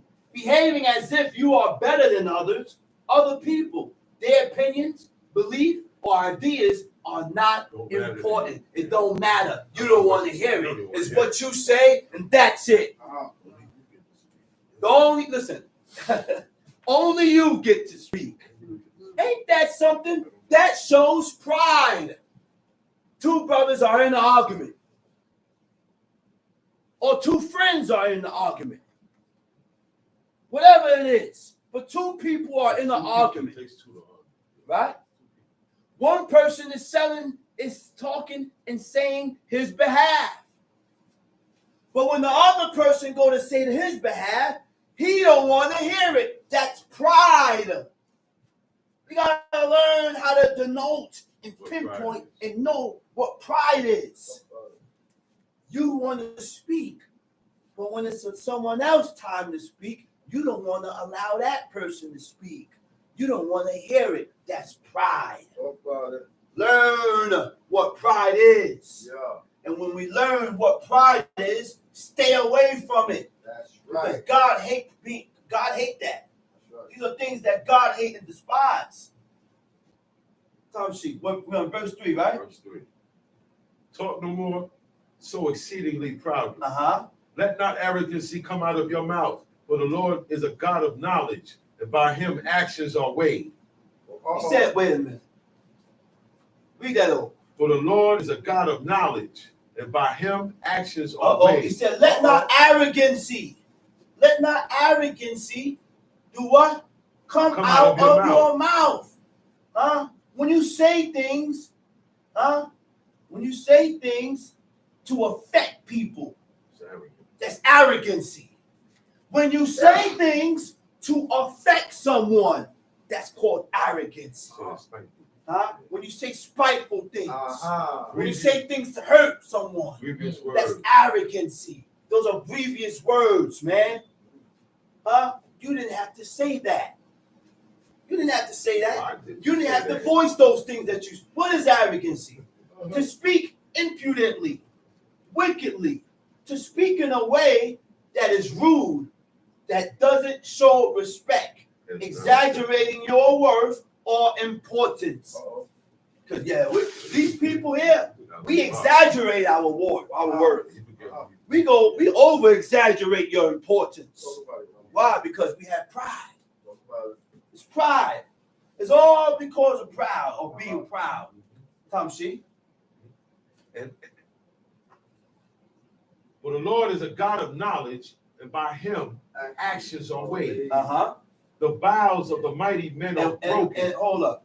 He said the bowels of the mighty men, he said, the Lord, he said, let not arrogancy come out of your mouth, for the Lord is a God of knowledge. Right? Now, in order to serve God, you're going to get put into situations where you will have to swallow your pride. Yeah, thank you. That's a known fact. My brother just put me on to that. That's a known fact. We're going to put into situations where we got to swallow our pride to accomplish what God expects of us. He said, let not arrogancy come out of our mouth, for the Lord is a God of knowledge, and by him actions are weighed. What is the word for actions in the Hebrew? The word for actions is nitkenu. Nitkenu means to regulate. Nitkenu means to estimate. What does estimate means? Huh? To appraise. When you are appraising a house, you want to check, you're checking out the worth of it, the value of the house. And that's what God does with us.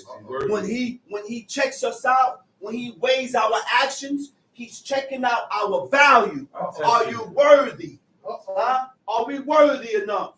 He said to evaluate the value or quality of by your actions, by the things that we do. Time out. Brother said, everyday living. According to your actions and what you do in life, God deals and God categorizes you and weighs your actions, and he will determine, are you worthy or not? We have to make ourselves worthy before God according to our lifestyle and what we do in life. That's how you make yourself worthy with God.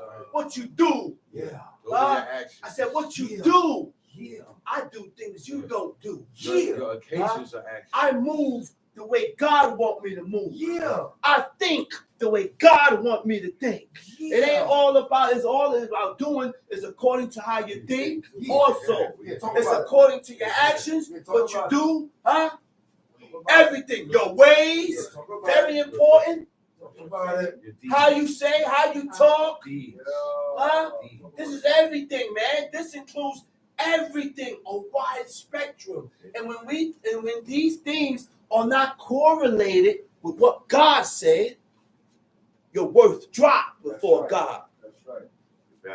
Your value drop before God.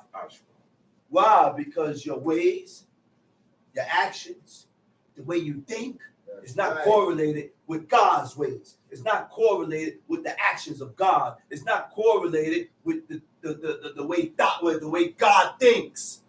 It's not correlated with that. It's not matching.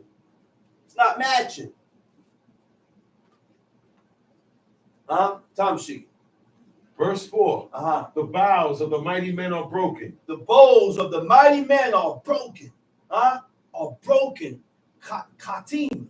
He said the bowls of the mighty men are broken. The word katim means discouraged.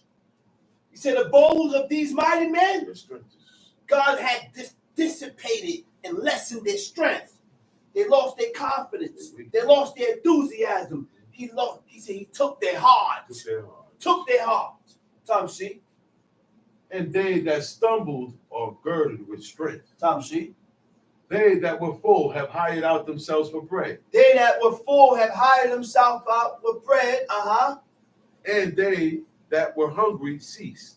So that the barren had borne 7, and she that had many children is waxed feeble. And she that had many children had waxed feeble. The word for feeble is amal. Aleph mem lamed means to be weak.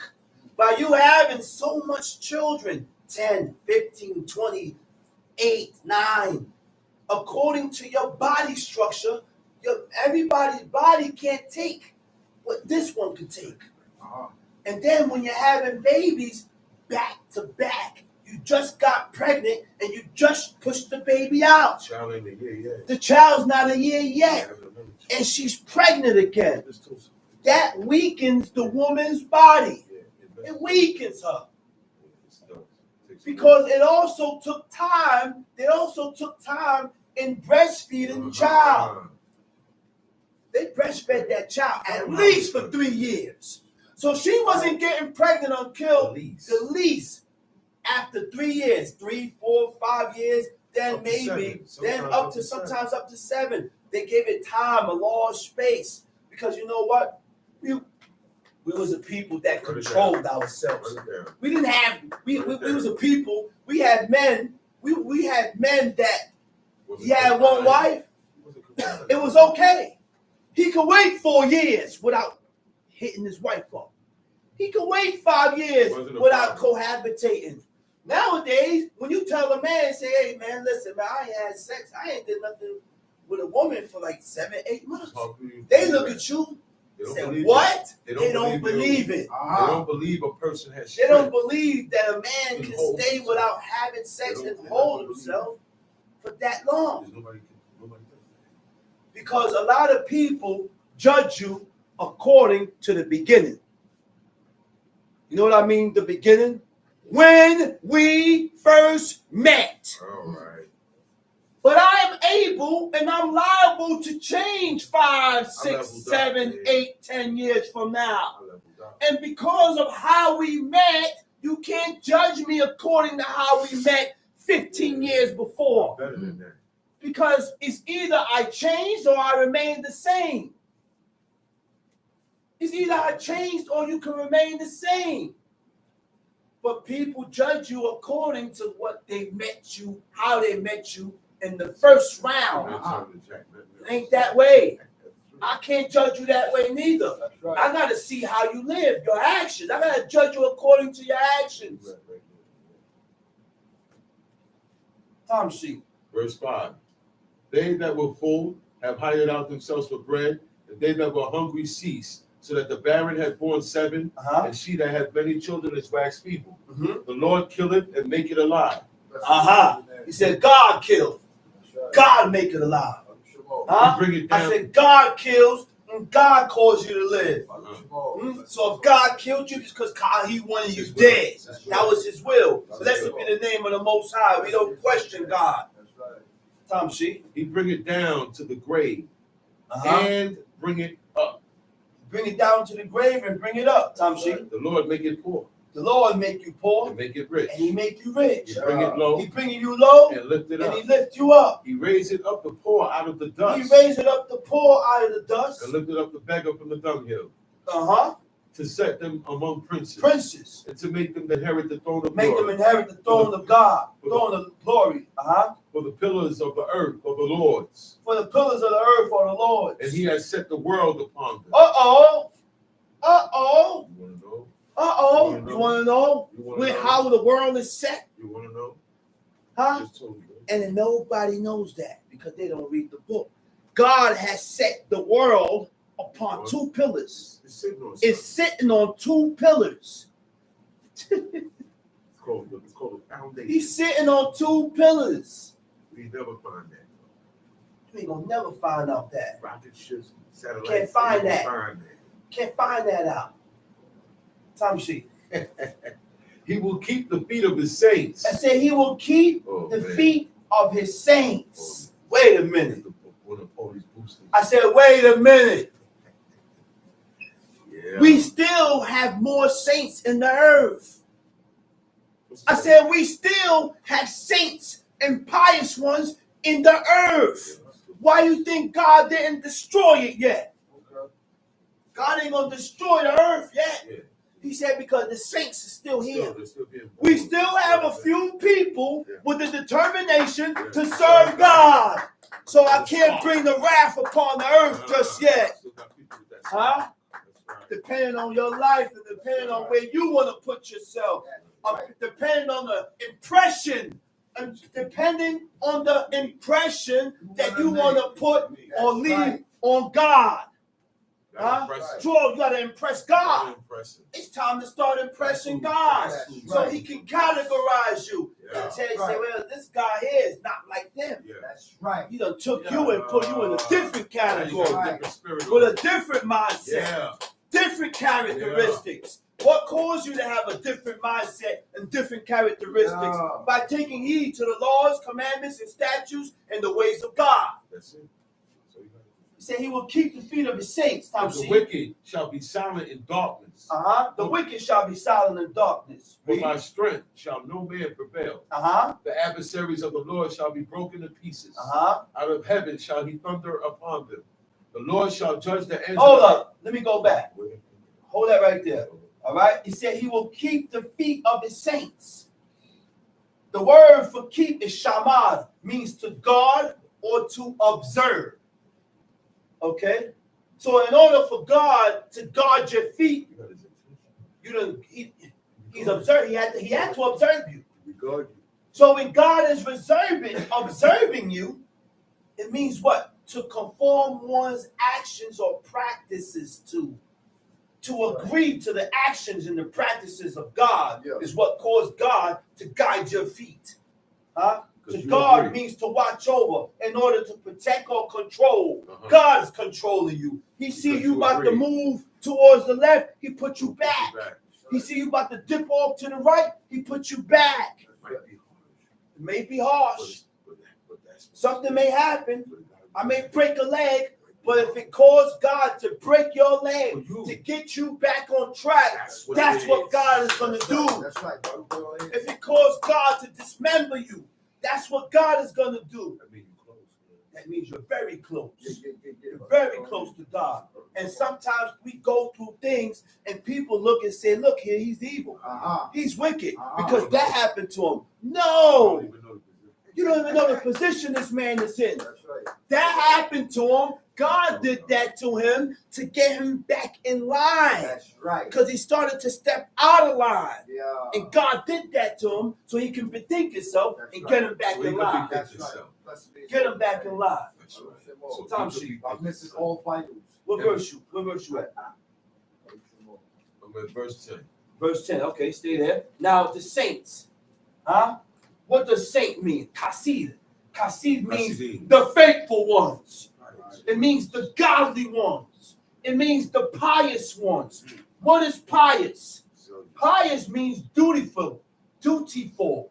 Dutiful means conscientiously, obediently. Conscientiously, obediently, fulfilling one's duty. What is faithful? Committed to duties. Committed to your belief. Committed to your belief and trust in and loyalty to God. Firm belief in something for which there is no proof. We ain't got no proof and we haven't seen nothing. But you believe what you read. I said we ain't seen nothing, but we believe what we read. That's faithfulness. You can't top that. Can't top that. That's the heights of being faithful. I said that's the heights of being faithful. Time sheet. The adversaries of the Lord shall be broken to pieces. Out of heaven shall he thunder upon them. The Lord shall judge the ends of the earth, and he shall give strength unto his king, and exalt the horn of his anointing. And Elkanah went to Ramah. That was 10. I'm at 11 now. Time sheet. Elkanah. And Elkanah went to Ramah, to his house. And Elkanah went to Ramah to his house. Tamshi. And the child did minister unto the And Lord. the child minister. Samuel, from a child. The mindset of these children back then are not the same as the mindset of the children today. That's right. It's not the same. Their upbringing is not the same. Their upbringing is not the same. The teaching is not. These are God's chosen people. Discipline ain't the same. Number one, God's chosen people. It's gonna be different. Not everybody here today that are living in the inhabitants of this land is chosen by God. They're chosen. Means not everybody did. Everybody ain't chosen here. That means only a few. Chosen or only a few. Tamshi. Now the sons of Eli were sons of Belial. Uh-huh. They knew not the Lord. They knew not the Lord. Yada means to have an understanding or experience of, to make familiar with. Huh? To cause yourself to familiarize yourself with. They never did that. Huh? Now, go ahead, read. And the priest's custom with the people was The priest's custom was that when any man offered sacrifice, when any man offered the sacrifice, priest's servant came the priest's servant came while the flesh was in seething, while the flesh was in seething, while the flesh was boiling. Tamshi. with a flesh hook of 3 teeth in his hand. And Uh-huh. he stroked it into the pan or kettle or cauldron or pot. All that the flesh hook brought up, the priest took for himself. Uh-huh. So they did in Shiloh unto all the Israelites that came thither. Now, that's what these priests was doing. They was eating the meat raw. That's how they went inside that pot and they took that meat Before. raw. Right? Yes. Go ahead now, Shiloh. Shiloh, in the Hebrew, it means Shiloh. It means a place of rest. A city in Ephraim, temporary home of the ark of the covenant and the tabernacle, the place where Samuel ruled at. That's where the tabernacle was. All right, Tamshi. Verse 15. Tamshi. Also before they burnt the fat, the priest, Also before they burnt the fat. Before they burnt the fat. In the Hebrew, the word for burnt is yaktirun. Yaktirun, right? Et ha-keleb. Keleb is the fat. Yaktirun or tirun, it means to burn incense. Before they burn incense, et ha-keleb, with the fat. with the fat, got burnt together. Which means the fat and the incense was burnt together. That's why you can't. This burn is why incense. I am 100% against burning incense, because the incense was only burnt With during the- sacrifices with the fat. with the fat, Exactly. which causes a sweet savior to go up to God, and God loved the smell of it. Anytime incense was burnt during the sacrifices. And this is why I don't burn frankincense. I don't burn myrrh. I don't burn no type of incense in my house. It said somewhere in there. but Okay. It said you burn incense, burn it to an idol. Isaiah 66. Isaiah 66. And this is why I don't burn incense, man. Because the incense was only burnt during sacrifices. Yeah. I don't burn that in my house. If my house smells bad, I buy Febreze. Spray. And I That's buy right. spray. Aerosol. And I aerosol, the brother said. And I spray it. That's right. To open the windows, get some fresh air. But you ain't gonna catch me burning no incense. Old incense packages That's right. had blessings on it. Time sheet. Look at it. And said to the man that sacrificed, give flesh to roast for the Give priest. flesh to roast for the priest. For he will not have sodden flesh of thee, but raw. Uh-huh. And if any man said unto him, let them not fail to burn the fat presently, and then take as much as thy soul desireth, then he would answer him, nay, but thou shalt give it me now. And if not, I will take it by force. He said, listen, if you ain't gonna give it to me, I'm gonna take it by force. I'll read. Whereby the sin of the young Whereby man the sin of the young was man very great was very great. before the Lord. Very great before God. I didn't like it. Uh-huh. For men abhorred the offering Men of the Lord. abhorred the offering. Men abhorred the minka. Yeah, they stopped The picking it up. minka of the Lord. Minka only means offerings. They made them stop. Now they had a designated, appointed time of offering. Shakarit and Ereb. Shakarit is the morning. Shakar means the dawn, the breaking of the day. The break of the day. Which means I can't wait till 9 o'clock to send up my offering.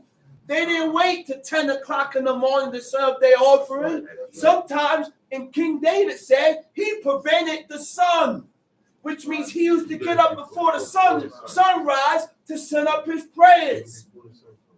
To send up his prayers. Because right now, we can't send up no offering. But we can send up the calves of our lips. We can send up continual prayers before God, and God will accept it. Huh? Tom, see?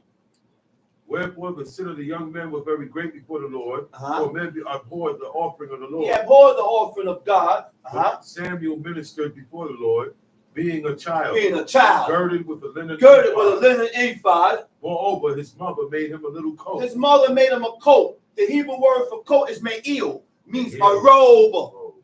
A robe. She didn't make him a shirt. She didn't make him a sweater. Or maybe a hoodie. A hoodie. She didn't bring him a suit and tie neither. She made him a robe. And brought it to him once a year. You hear that? Every year, this woman would bring him a new robe. Which means what? He wasn't vain. He wasn't vain. And he used to officiate before God with that robe. And guess what? You don't think the robe got dirty? You don't think the robe had blood on it? But guess what? That's why I said we should not say this phrase, cleanliness is next to godliness. You know why? Because Samuel got his robe changed every year. But what God is against is unclean and the clean. If my robe end up getting dirty, God don't care about that. He's not going to tell me to wash. You know what God cares about? If it's unclean. If it's unclean, you need to wash that. That's what God looked at as filthy. Because Samuel changed his robe once a year. And God said nothing about his robe. Said nothing about that robe. Tom sheet. And Eli blessed Elkanah. Verse 20. And Eli blessed Elkanah and his wife and said, the Lord give thee seed of this woman for the loan which is lent to the Lord. And they went unto their own home. They went to their own home. And the Lord visited Anna. The Lord remembered Hannah. So that she conceived. And she bare 3 sons and 2 daughters. And the child Samuel grew before the Lord. Now Eli was very old. And he heard all that his sons did unto all Israel, and how they lay with the woman that assembled at the door of the tabernacle of the How he laid with the woman that assembled at the door. These women come to the door. He goes, snatch the woman, and has sex with the woman. Go ahead. Nay, my sons. And he said unto them, why do ye such things? He said, why are you doing this, son? For I hear of your evil doings. He said, I hear of your evil dealings. By all this people. By all the people. Everybody is speaking about what his 2 sons is doing. Hophni and Phinehas. And then they went to Eli and they told Eli, you know why? Because they can't tell them nothing. They respected them as priests. So the only one that can say anything to them was the father. Learn the protocol, man. That's how much respect they had for their priest. They know it. Said, well, he's the priest. But what the priest is doing is wrong. But I still got to respect him as the priest. You know who I'm going to go to and tell? Let me go to his father. Maybe the father is able to tell them and correct them. That's right. Huh? He's in charge. Go ahead. Nay, my sons, For it is no good report that I hear. There ain't no good report that I'm hearing, We son. make the Lord's people to transgress. If one man sin against another, the judge shall judge him. But if a man sin against the Lord, who shall entreat for him? Notwithstanding, they hearken not. Notwithstanding, Tamshi. They hearken not. Key. Jules. He said, notwithstanding, they hearken not unto the voice of their father. Why? Because the Lord would slay because them. the Lord had delight to slay them. He's already on the list. So, when you are destined to the road, destined to a road of destruction, when you are destined to the road of destruction, when someone come to you to pull your coat about something that you're doing that is contrary from what God said, you're not going to take heed. And you don't take heed, that's because God already got his mind is already made up to slay you. Yeah. That's where that came from. Now, the phrase cleanliness is next to godliness is not an actual Bible verse. Not even. Although it certainly was a large part of John Wesley's preaching. Christian. This is a Christian. Those are Christian words said by a Christian man that Israelites has implicated and brought into the custom in the ways of God. Okay? John Wesley was the co-founder of the Methodist Church, Methodism.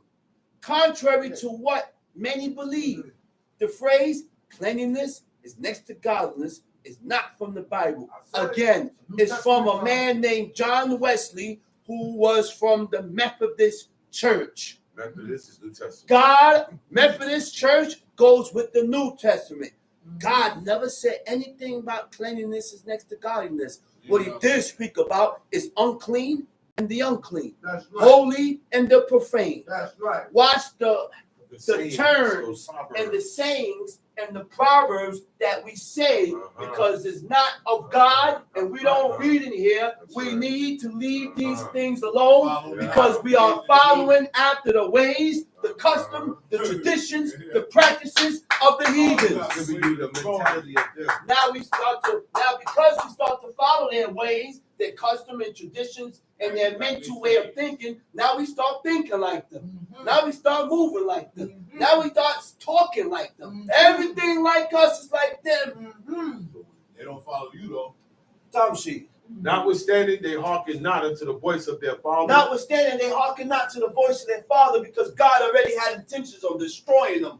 Sometimes we go too far with our wickedness to where there is no coming back, to where there is no point of return. So therefore, God already got you sentenced. God already got you sentenced for destruction, and when God got you sentenced, you're not going to hearken. You're not going to stop. So guess what God does? He hardened your heart against the things that is lawful and right with God.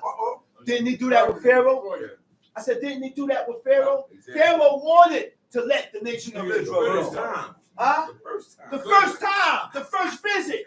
But because he went too far, God hardened his heart and made him not take, hardened his heart against the things, against doing the things that is lawful and right. He hardened them to break your pride. And that's why God did that. He hardened your heart against doing things that is lawful and right to break the pride that you have in you. Egypt was too proud. Very proud. Tamshi. The child, verse 26. And the child Samuel grew on and was in favor, both with the Lord and also with men. And there came a man of God unto Eli and said unto him, Thus saith the Lord, Did I plainly appear to the house of thy father when they were in Egypt in Pharaoh's house? Look what God said. He said, listen, man. He said, what's wrong with y'all? He said, didn't I appear to your fathers in Egypt? Go ahead. And did I choose him out of all the tribes of Israel to be my priest? And did I choose him to be my priest out of all the tribes, which was Levi? What verse you at? 28. He said, didn't I choose him to be my priest? Levi. Huh? Which was Levi? Tamshi. To be my priest, Uh-huh. to offer upon To mine offer altar, upon mine altar. to burn incense, To burn incense. to wear an ephod, To before wear an me. ephod before me. And did I give unto the house of thy father all the offerings made by fire of the children of Israel? Uh-huh. Wherefore ye kick at my He sacrifice? said, why you kick at my sacrifices, man? He said, I chose you guys to be my priests. He said, why are you kicking at my sacrifices? To kick at God's sacrifice means what? To rebel. To rebel, to resist, to reject. Huh? He said, why are we rebelling against the order of God's sacrifice? Come on, y'all. Huh? Just like today. Yeah. You had camps. You had congregations. Talk about it, John. That on the eve of the Feast of Unleavened Bread, this man grabbed a lamb and cut the lamb and killed the lamb on the eve of the Feast of Unleavened Bread. Ritual. And you had the people saying prayers. Yeah. Talk about it, drama. That's not the procedure. That's not the procedure. No. I'm not killing no lamb. I'm not killing no goat on no eve of no Pesach. Why? Or Feast of Unleavened Bread. Why you choose then to do it? Why? I could have killed this lamb any other day to eat. That's it. But I chose that specific day to do this. Going down, brother. Now do we really expect these people to have the mindset to serve God? No. Or to understand or to perceive certain things that we read in the book? No. Everybody is not going to understand and perceive everything the way you perceive it. You know why? You know why? Because what you do, they don't do. That's right. And what they do, you don't do. So Difference. you're going to come across different perspectives, different mindsets That's right. because of things that we do that is against God. That's right. The sentence is out. Consumption of blood blinds you. Tamshi. Wherefore ye kick at my sacrifice and at mine offering, which I have commanded in my habitation, and honorest thy sons above me. Wait a minute. God told him, he said, you honor your sons above me. You can honor your children above God. That's right. You can honor people above God when you allow them to do things that was contrary and opposite from what God says. That's right. Principle said, God over everything. That's right. That's his favorite line. That's right. God over everything. And he right. That's right. Nobody is above the laws and the commandments of God. Right. Nobody. I can't side with you above God. I can't walk with you above God. I can't agree with you above God. No, if you're wrong, you're wrong. God said you're wrong. I gotta agree with God. And I gotta agree with the ones that agree with God. That's right. Talk about it. That's correct. Tamshi. To make yourselves fat with the To make yourselves fat with the chiefest. Of all the Of offerings, all the offerings of Israel. Tamshi. Wherefore the Lord God of Israel saith, I said indeed that thy house and the house of I thy said father. Indeed. I did See what say God it. said? I Wait a did minute. say- I did say God it. said, I did say indeed. That what? That the house That your house and the house of thy and the house of father thy fathers shall walk before me shall forever. walk before me forever. He said, I did tell y'all that. I did tell y'all that at a point in time. Where the house and your father's house shall walk before me forever. Tamshi. But now, the Lord said, Uh-huh. be it far from me. For them that honor me, I will honor. Be far from me. For them that honor me, I will honor. How do you honor God? How do you show that you honor God? By accepting and agreeing and fulfilling the laws, commandments, and statutes of God. That's how you honor God. By respecting his word and fulfilling his word. How do you honor your parents? By doing what they say. Huh? Same way you honor your parents. You get practice with your mother and father. Huh? Tom She. And they that despise me shall be lightly esteemed. Now, how do we expect to honor God and we don't honor what God gave us and told us and commanded us to honor? There we go. We got to start from somewhere. I said we got to start from somewhere. You can't honor God, but dishonor parents. Who you need for? You can't honor God and dishonor your parents. This is backwards. Pop Duke said one thing. We got to live according to what Pop Duke said. And it stands. And it never dies. Mama Love said one thing. We got to do according to what Mama said. And it stands. And it never dies. If you want to sneak, and do your own thing, guess what? It is still written in the book of God that you are violating the commandment of your parents. That's right. The parent didn't find out, but you can't hide from God. He said, for them that honor me, I will honor. And they that despise me shall be lightly esteemed. Lightly esteemed. What is lightly esteemed? What does lightly esteemed mean? Lacking strength. Huh? To neglect. Huh? To neglect. Lacking strength. Right? Now, we need strength. We need that strength to push for God. That's right. I said we need that strength to push for God's laws. We need that strength to keep his commandments and his statutes. That's right. I don't want God to neglect me. That's what makes me weak. Because that's what's going to weaken me. Yeah, talk about it. Talk. I don't want God to refuse me. Talk about it. Because that's what's going to weaken me. I don't want God to distance himself away from me. Because that's what's going to weaken me. Tom Sheep. Behold, the days come that I will cut off thine arm and the arm of thy father's house, that there shall not be an old man in thine house. Thou shalt see an enemy in my habitation, and in all the wealth which God shall give Israel, and there shall not be an old man in thine house forever. And the man of thine whom I shall not cut off from mine altar shall be to consume thine eyes and to grieve thine heart, and all the increase of thine house shall die in the flower of their age. All the increase of thy house shall die in the flowers of their age. Yeah. You see the things that these men did, it trickled down into their generation. It stayed in their generation. That curse stayed there. God never lifted that curse up. There was not an old man that grew old. There was not a man that grew old in that tribe. Nobody grew to that. Because of what they did before God, how they kicked at the Lord's sacrifices, man. How they rejected God's sacrifices and his offering.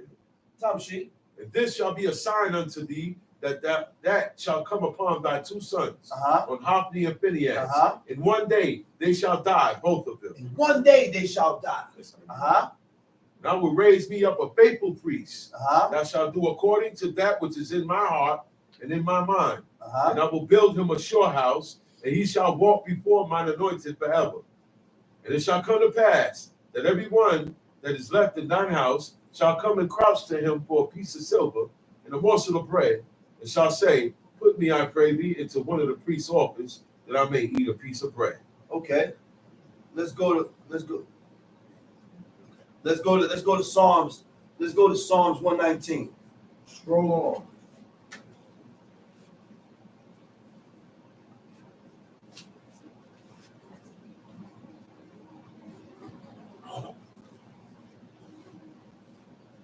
Let's go to Psalms 119. You got it? Psalms chapter 119 from the top. Blessed are the undefiled in the way. Oh my goodness. He said, blessed are the undefiled that are in the way. So that's how you know whether you're blessed or not. You gotta be living within the ways and the customs of God. But you ask a brother, he said, hey, y'all. He said, how you doing, man? Brother look at you and say, I'm blessed.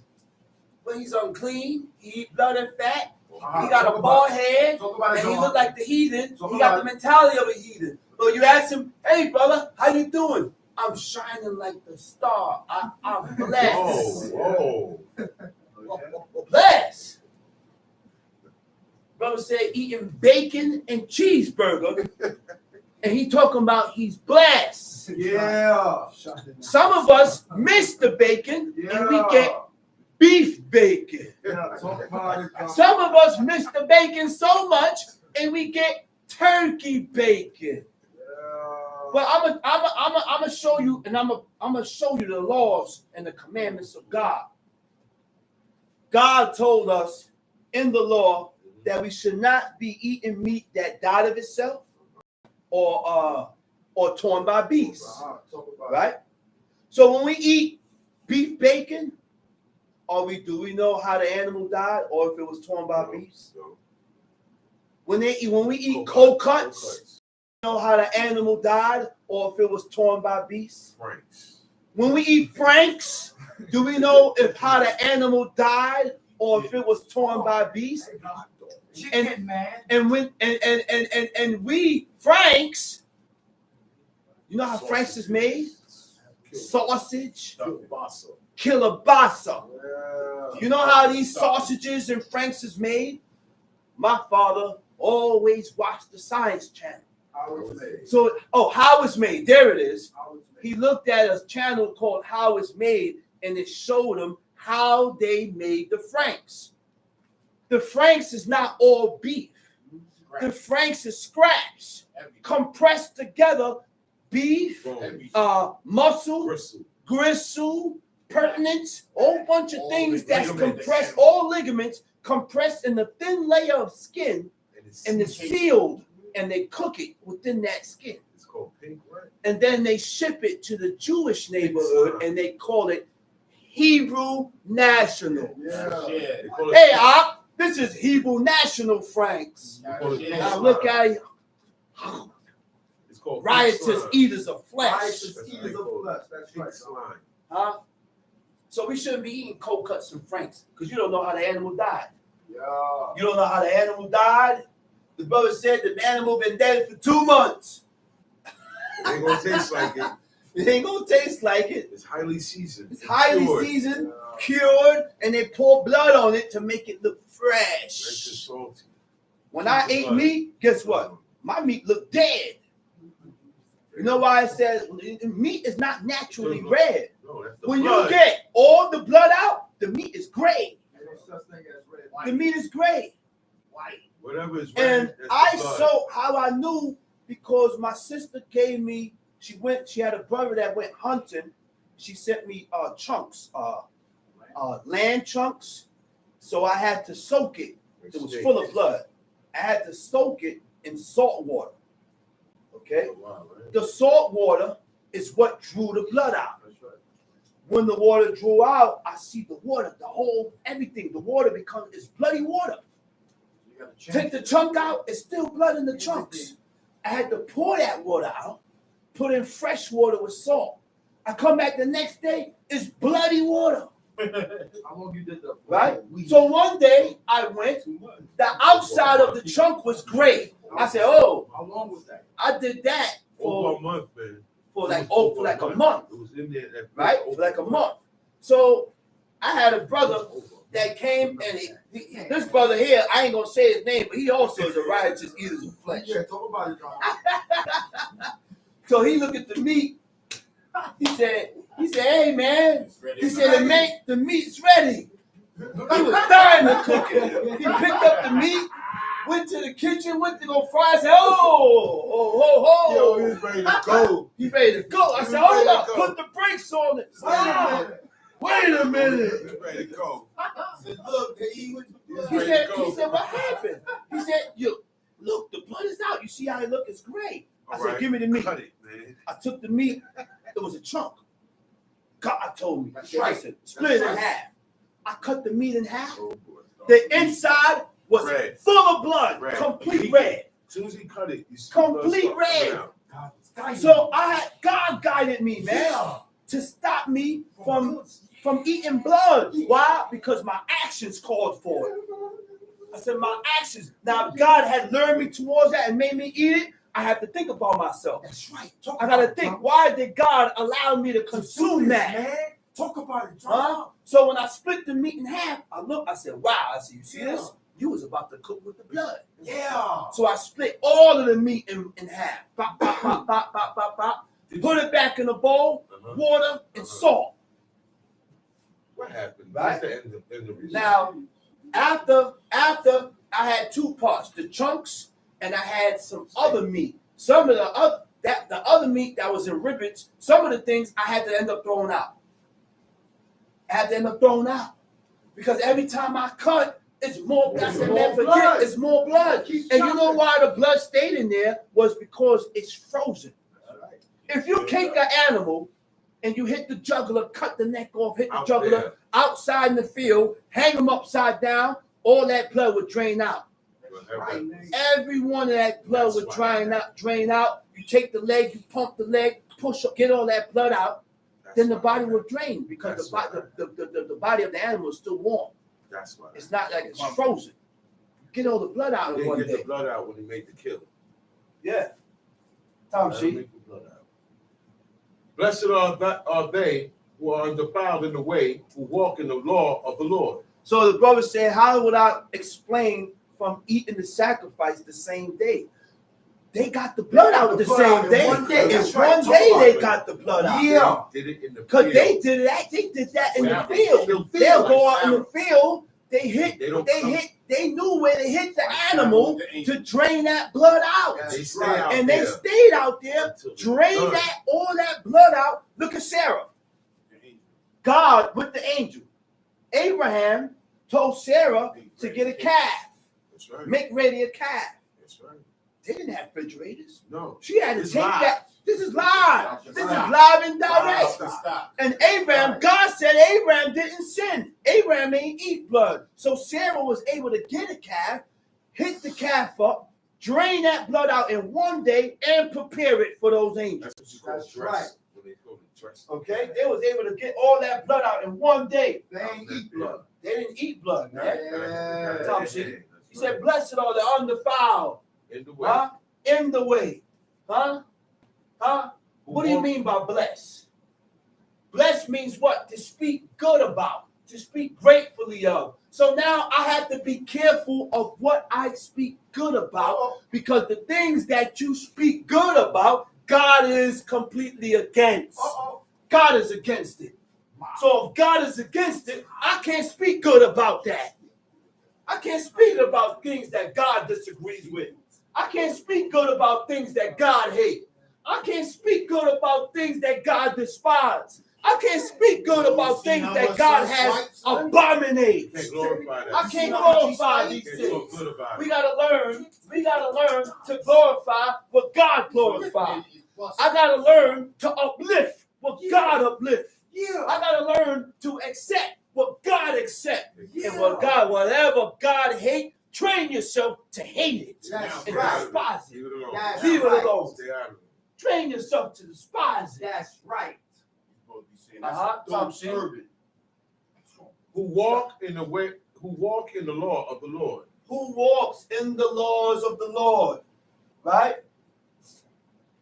Who walks in the law of the Lord, right? So now, a blessed man gonna walk with God, huh? I said a blessed man, if you're blessed, you're going to walk with God automatically. Yeah. All right?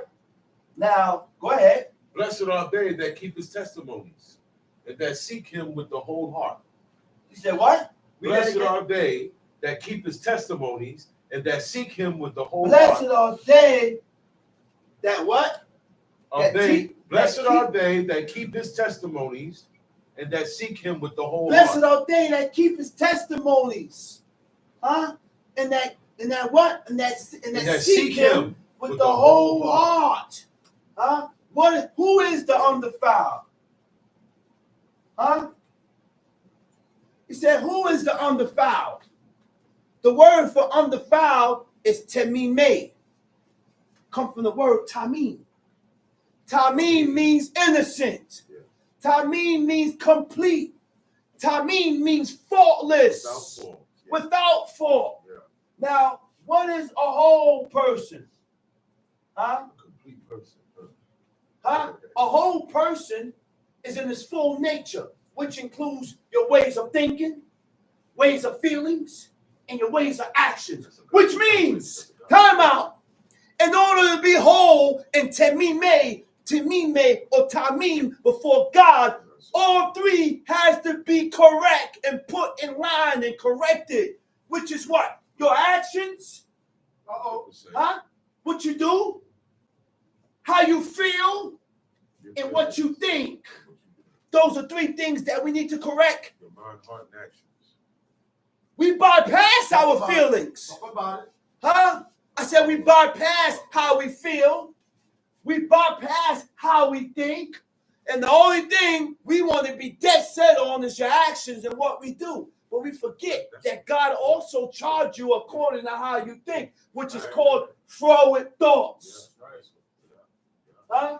God also charged you according to your feelings. Your feelings is what caused you to stir up, caused you to act.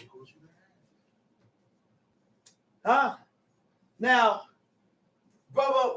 one brother called Zacharias, right? You know what he said one time? Your emotions, you can be motivated by your emotions to do righteously. And you can also be motivated by your emotions to do wickedly. Naturally. That's how it comes. But God already told us where should we channel our emotions. That's what he said. He said, hey. He said, love God with all your heart, soul, and might. Saying these words which I commanded this day shall be in your heart. When he speaks about the heart, it's your mindset. Gotta be here. I gotta continuously think about this. Thou shalt talk about them when thou sittest in thy house, when you walk by the way, when you lie down, and when you rise up. Why? Because I have to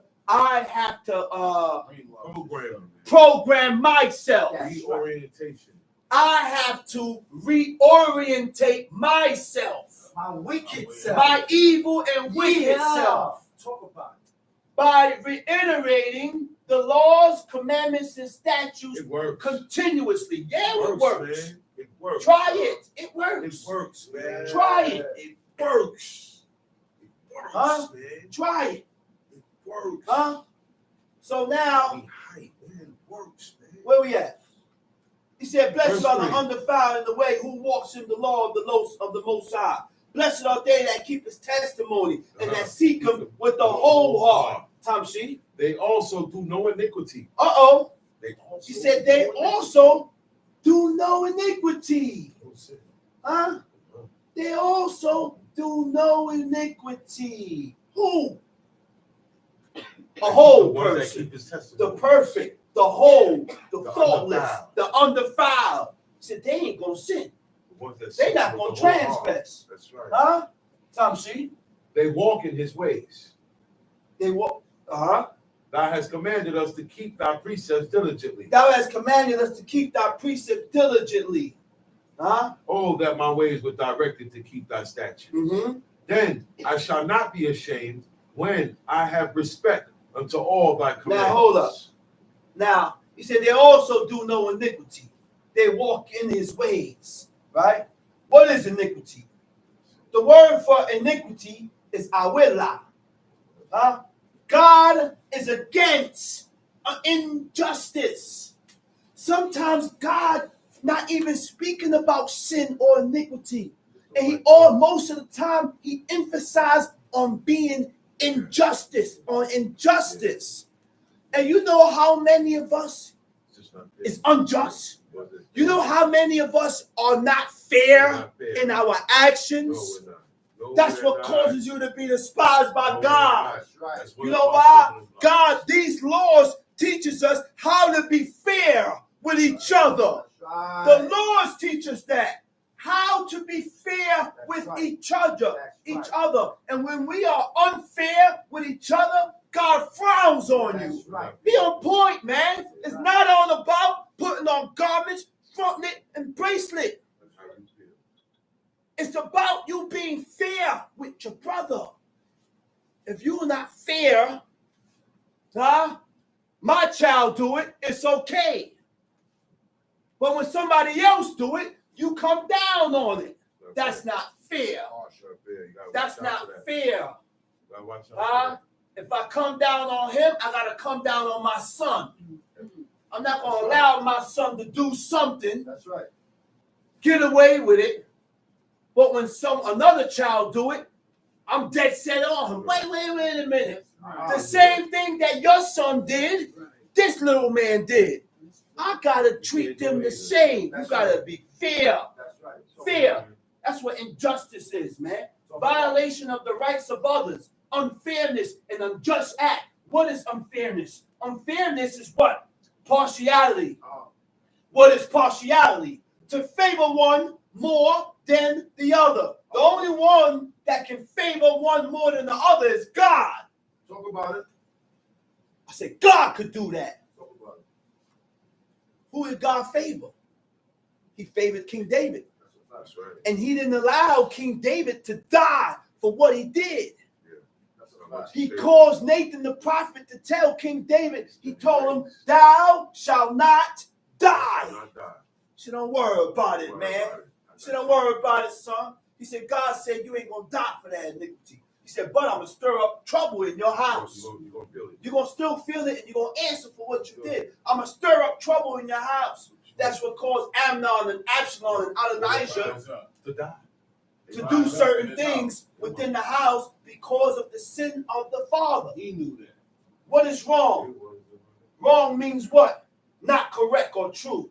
Correct means free from error, in accordance with facts, in agreement with facts or truth, conforming to an approved standards. What is approved standards? The only approved standards is the laws, commandments, and statutes of the living God. Let's praise him. Right. Conforming to and agreeing with facts. So now, when you are walking in the ways of God,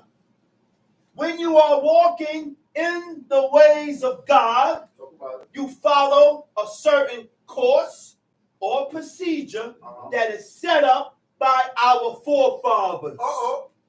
I said when we are walking in the ways of God, we must follow a certain course or procedure that is set up by our ancient forefathers. Already set up.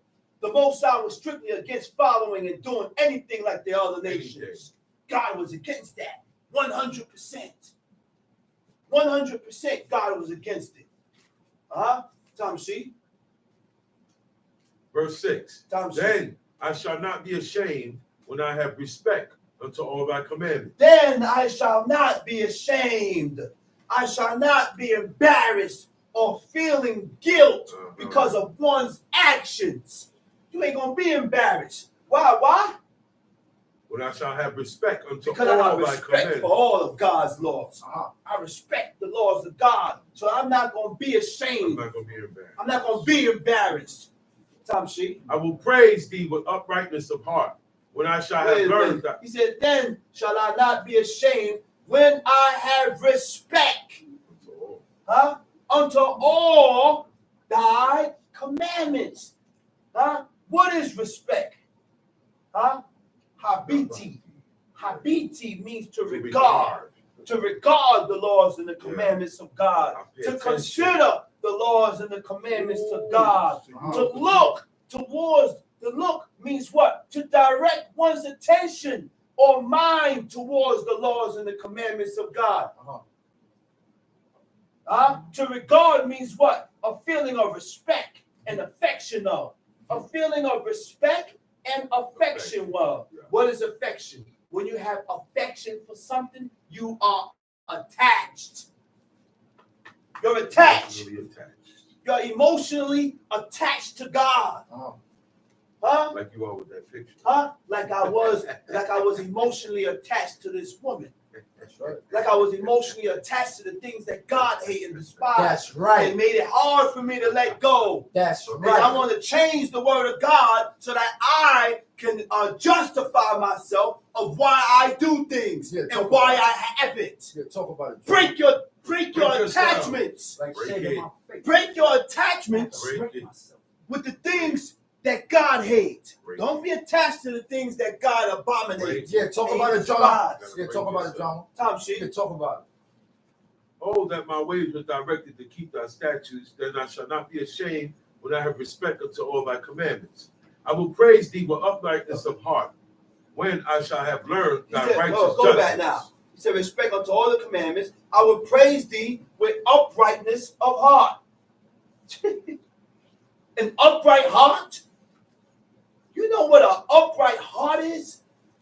An upright heart is an upright mindset, an upright way of thinking. Your thinking pattern is upright. Huh? Upright means what? An upright heart is just or conscientious. Correct me, pull down. Right? Scrupulous.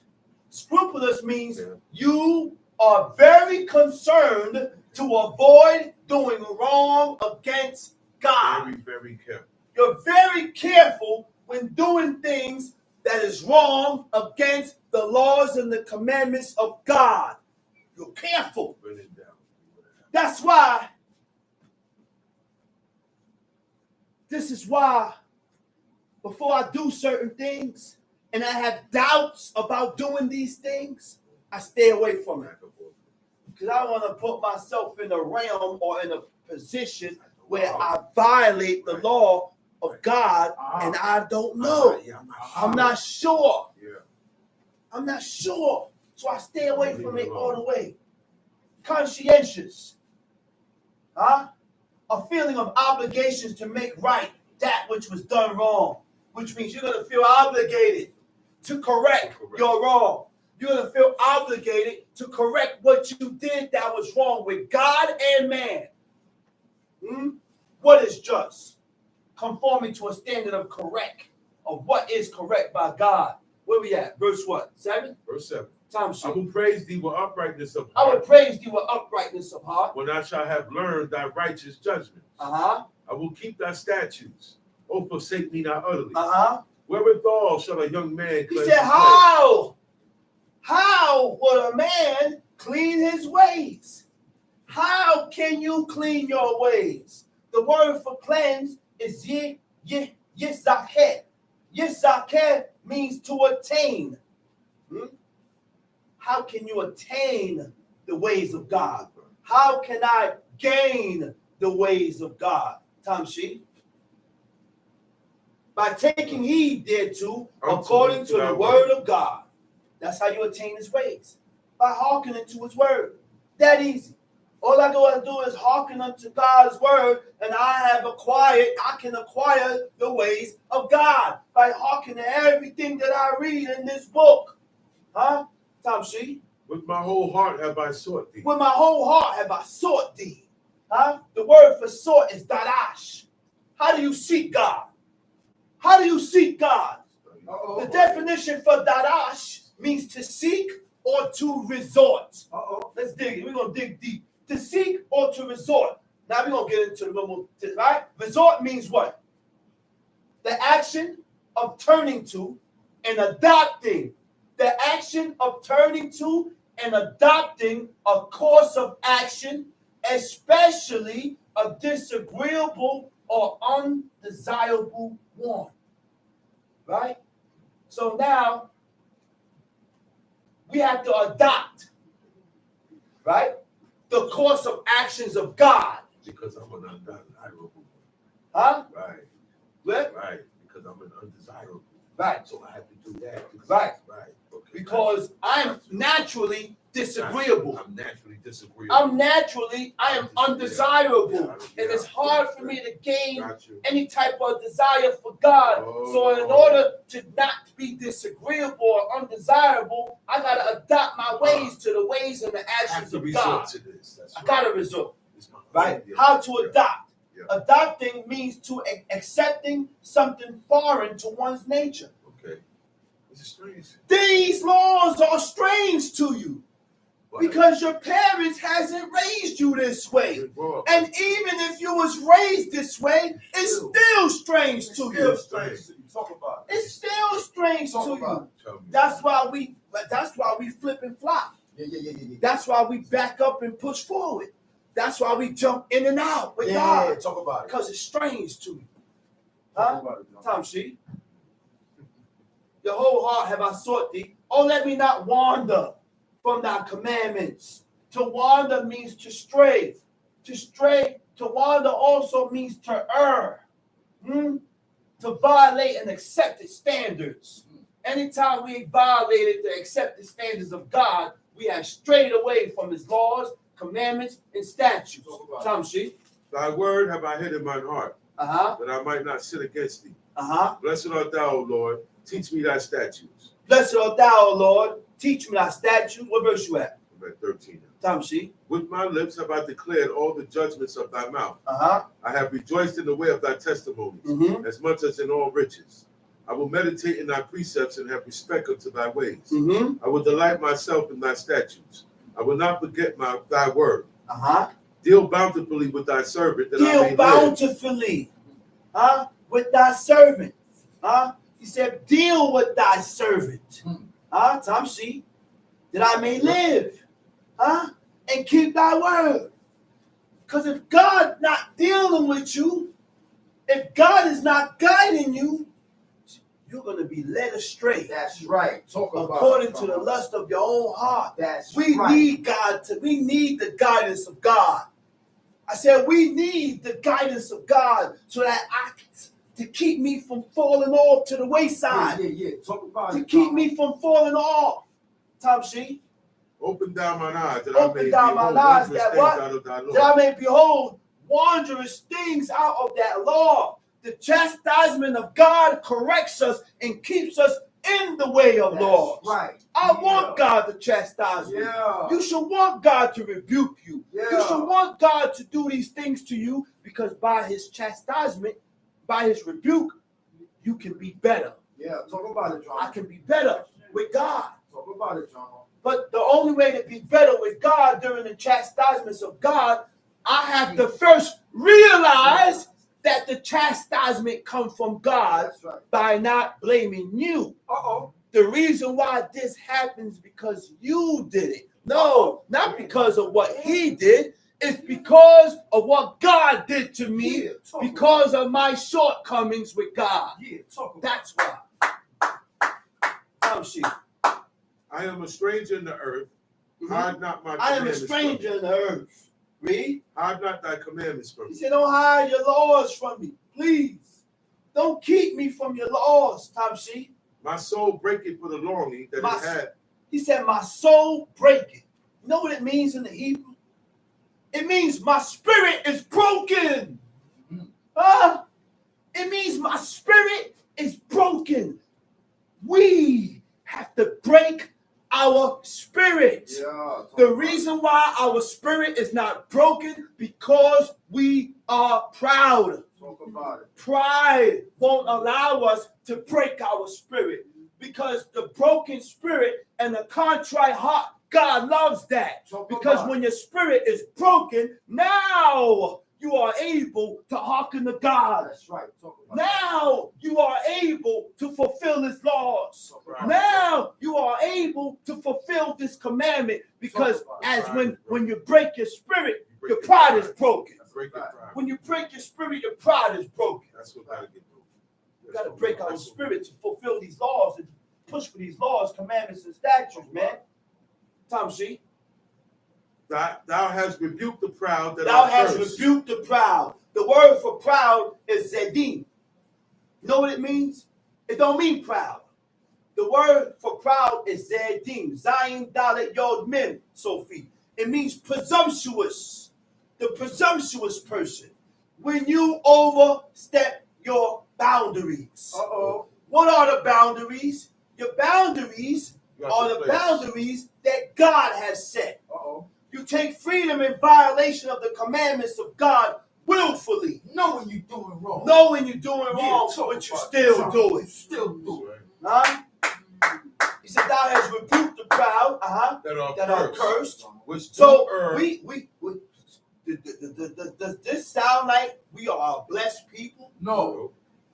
Does this sound like we are a blessed people? We are presumptuous before God. And God said, when you're presumptuous, God look at you and say, you're cursed. Yeah, talk about You're it. cursed. So stop telling the people. I don't tell the people they're blessed.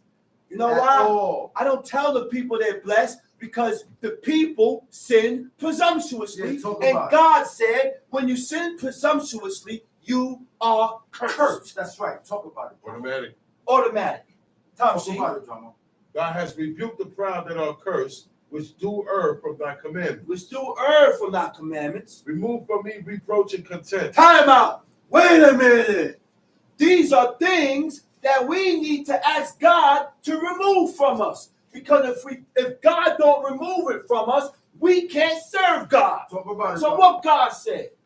He said, remove what? Remove from me reproach and contempt. Okay, so we're going to dig into what reproach and contempt is. Reproach is what? Kirpa.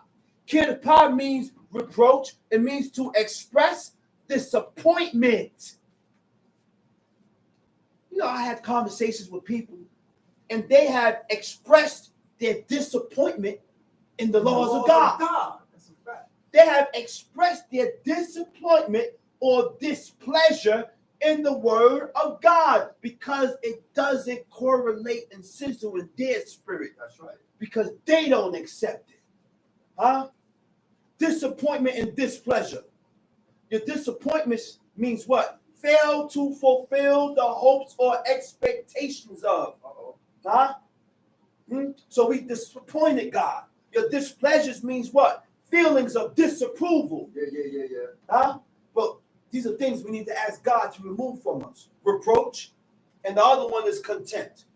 A feeling that a person is not worthy or considered of. Talk about And it. when you have contempt of God in you, you feel God is not worthy to be praised. God is not worthy to be considered. Why you have these things? God is not worthy and God is not considered because we violate and we sin presumptuously. So when the way of not sinning presumptuously, you got to ask God to remove contempt so I can consider the feelings of God, so I can consider how God feels, so I can consider his laws. But we have contempt in us. That's why we sin presumptuously. Yeah, talk about it, John. We have contempt in us. That's why we sin presumptuously, Yeah, talk about because it, John. we don't consider God. Yeah, talk about it, John. Tom, she.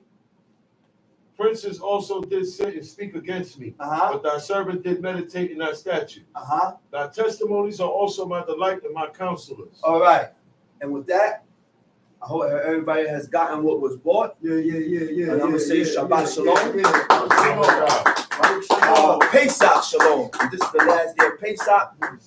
The day of the Omer is the 6th day. 6th day. Tonight is the 7th day of the Omer, making 1 week. We was commanded to count the Omer. All right? Every day we supposed to be counting the Omer. And on the 50th day is the feast day called Feast of Weeks, called Shavuot. It was a harvest feast. It was an agricultural feast.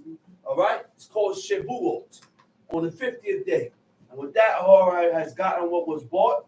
And I'm going to say Pesach Shalom, KHAG MATZOT Shalom. Until Shabbat, we will come back.